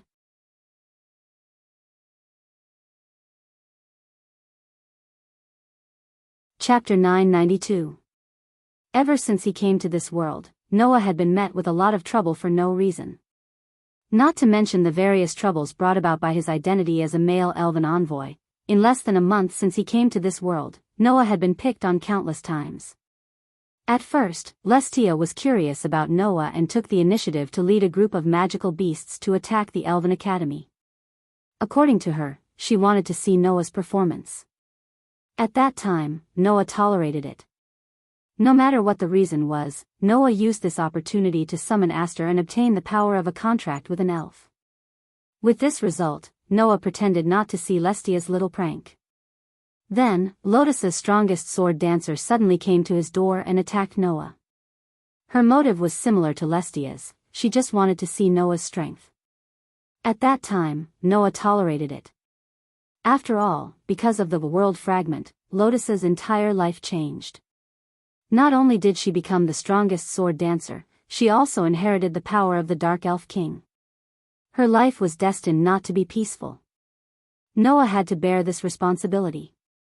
Therefore, Noah willingly accepted Lotus's attack and didn't pursue it. And today, Geo, this fake elven envoy who came out of nowhere, came looking for Noah, and directly came for Noah. It was all because of his ridiculous identity as the Demon King's successor. From this moment on, Noah was on the verge of exploding. Noah had always been a domineering person. If others were good to Noah, then Noah would naturally be good to them. If others were bad to Noah, then Noah would only treat them in an even worse way. Previously, Lotus and Lestia were picking on him for no reason. Because of their original reasons, Noah tolerated it. But what kind of person was this Geo Inzaghi? Why did Noah have to be obedient and let them pick on him? If not for the fact that Versilia had dealt with Geo, that idiot would have had to endure all of Noah's sufferings during this period of time. But now, not only did Versilia snatch Noah's prey, but she also planned to pick a fight with Noah like the others before her. The reason was that she wanted to see Noah's strength. You want to see my strength? Like the calm before the storm, an extremely oppressive atmosphere spread out along with Noah's voice. Noah looked at Versilia, his dark eyes flashing with a cold light. Are you that curious about my strength? If you want to see it, then I don't mind letting you see it. Along with this sentence, a terrifying pressure pressed down on everyone's hearts like an invisible heavy hammer. But this time, I won't hold back. At this moment, everyone present, including Versilia, felt a palpitating pressure from Noah's words. Feeling the astonishing pressure, no one doubted it at all. Once Versilia made a move, the situation would escalate to an uncontrollable level. Noah. Alice and Faena looked at Noah, who was exuding a terrifying pressure, with fear in their eyes. You. Versilia's face darkened, and her eyes were filled with an unprecedented seriousness. The divine might that had gathered in Versilia's hands suddenly disappeared. It wasn't because Versilia was afraid. Instead, the terrifying pressure emanating from Noah's body was enough for Versilia to understand what was going on. This male elven user in front of her was definitely not someone she could easily crush. This person's strength was probably quite terrifying. Looks like the rumors aren't baseless. Versilia stared at Noah and suddenly sneered. Very well, if you really have the ability to fight Renasubble to a draw, then I'll defeat you completely and prove that I'm stronger than Renasubble. After saying that, Versilia looked around. Around her, a series of hurried footsteps could be heard. Even in the dormitory of the mole class, there was a commotion and clamor. The commotion in front wasn't very big, so not many people discovered Zhu's invasion. However, when Versilia appeared, she mercilessly bombarded the entire courtyard with cannon fire. With such a huge commotion, it was impossible not to attract attention. Versilia looked directly at Noah and said in a powerful voice. Looks like we won't be fighting today, but we'll have to fight sooner or later. As long as you and I both participate in the Elven Sword Dance Festival and fight Renasubble. After saying that, Versilia flung her cloak, turned around, and walked towards the door of the mole class dormitory. Seeing that Versilia had chosen to retreat and left behind a declaration of war, Noah frowned slightly. How troublesome. Why don't we just settle it here? Although that was what he thought, Noah didn't really intend to use all his strength. Otherwise, Alicia Elven Academy might not be able to survive. Elven Academy, Elven Academy. Noah and Fianna stood side by side outside the dean's office. Not long after, a series of hurried footsteps could be heard, causing Noah and Fianna to look over. They saw Claire and Linley running over from the corner of the corridor. Moreover, Claire's hair was still wet, as if she had just finished bathing. Behind Linley was Carol, who seemed to be in a hurry. Are you okay? As soon as they arrived, Claire and Linley spoke at almost the same time. Then, they both started at the same time, embarrassed expressions appearing on their faces. Hee hee. Carol snickered. The two ladies seemed to be very worried about Mr. Noah. Carol. Claire and Linley immediately cried out in anger out of humiliation at the same time, but this also confirmed that Carol's words were true. It was obvious that Claire and Linley had rushed over because they heard that Noah had been attacked. Don't worry, I'm not at the point where I'll be hurt by a random person. Noah shook his head with a smile. Right now, the attacker has been captured by the Wind King Knights. Alice is also inside reporting to Gray and Vaz about what happened. We're just waiting for the result of the discussion. Is that so? Claire and Linley both let out a sigh of relief. From this point, it could be seen that Claire and Linley were really worried about Noah. Although she was a young miss who didn't know the ways of the world and was problematic in all aspects, both Claire and Linley were very kind-hearted girls. At this time, Claire and Linley finally noticed Fianna. Linley tilted her head and asked doubtfully. I've never seen you before. Are you a student of the academy? However, Fianna didn't pay any attention to Linley. Instead, she stared closely at Claire, an unprecedented seriousness appearing on her face. Claire felt a little uncomfortable being stared at by Fianna. You. Why do you keep looking at me? Fianna didn't answer Claire's question and instead said so. You're Claire Lucio, right? Yes. Yes. Claire raised her eyebrows and stared back as if unwilling to show weakness. Is there a problem? Fianna didn't say anything and only stared at Claire, causing the atmosphere to become heavy all of a sudden. At this time, the door to the dean's office opened and Alice walked out, attracting everyone's attention. Noah went straight to the point and asked. How is it? The dean will send people to investigate the identity and background of that Geo-Inzak. Alice met Noah's gaze and said to Noah. He will be escorted by the knights and locked up in the Imperial Capital's prison. Is that so? Noah's furrowed brows relaxed. Geo-Inzak was only a minor character. Compared to such a minor character, it was better to pay more attention to that Versilia.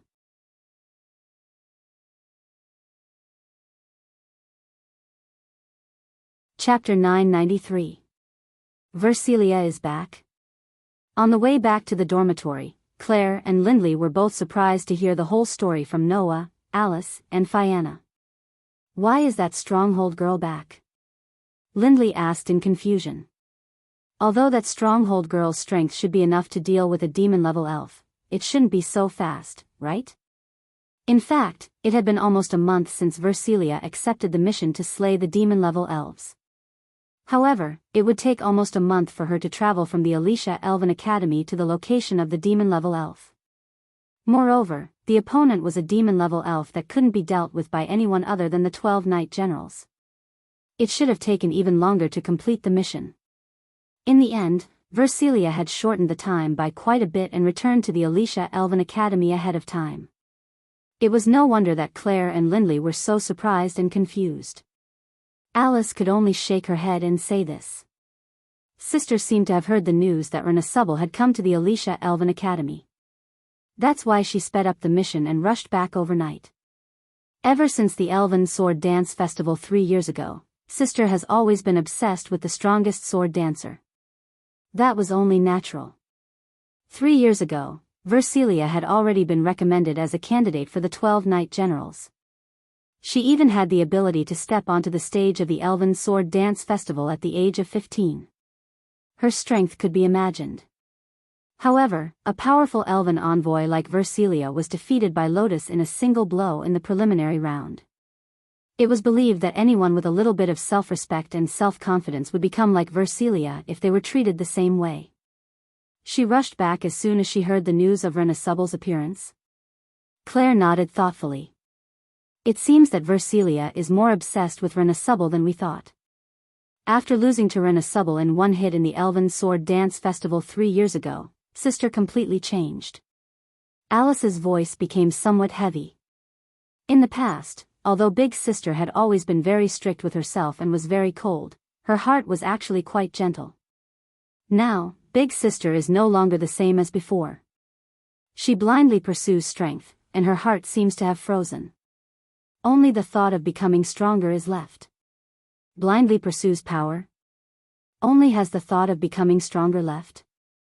Noah glanced at Claire and said with a smile that wasn't a smile.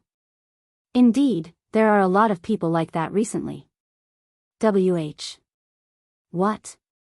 You have other intentions. Claire turned her head away awkwardly, but she was still trying to be brave. I am not like Versilia. I only want to become the champion of the Elven Sword Dance Festival. I won't be so obsessed with one person. However, even Claire herself didn't quite believe her own words. After all, Claire only wanted to become the champion of the Elven Sword Dance Festival in order to find out why her sister betrayed the Elven King. From this point of view, Claire was actually the same as Versilia. They were both obsessed with obtaining power for the sake of a certain person. Claire, who knew her own limits, hurriedly changed the topic.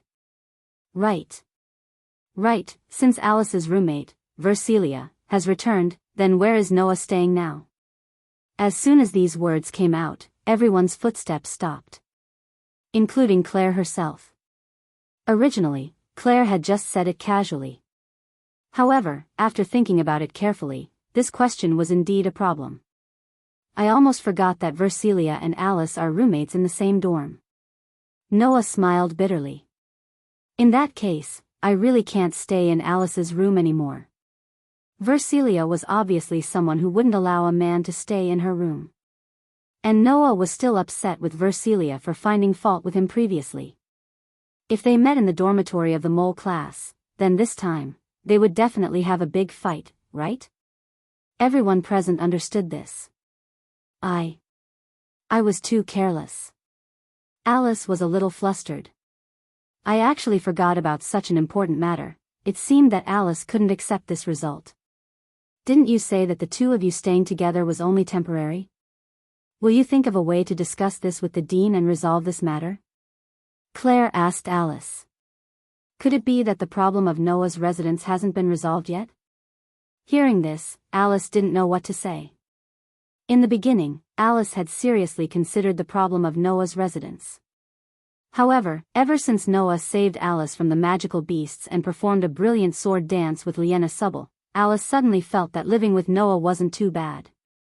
With this thought in mind, Alice gradually lost interest in this matter. She didn't think that she would have to lay her cards on the table at this time. What's wrong? Seeing that Alice's expression was a little stiff, Noah's face turned bitter. Could it be that this problem hasn't been resolved yet? Alice's expression started to become unnatural. You're still a dangerous person after all. How can I not watch over you personally? What dangerous person? Noah narrowed his eyes, looking annoyed. You can't be thinking that I'll sneak into another student's room in the middle of the night to do something despicable, right? Just in case. Alice glared at Noah. I'm the leader of the Knights Regiment.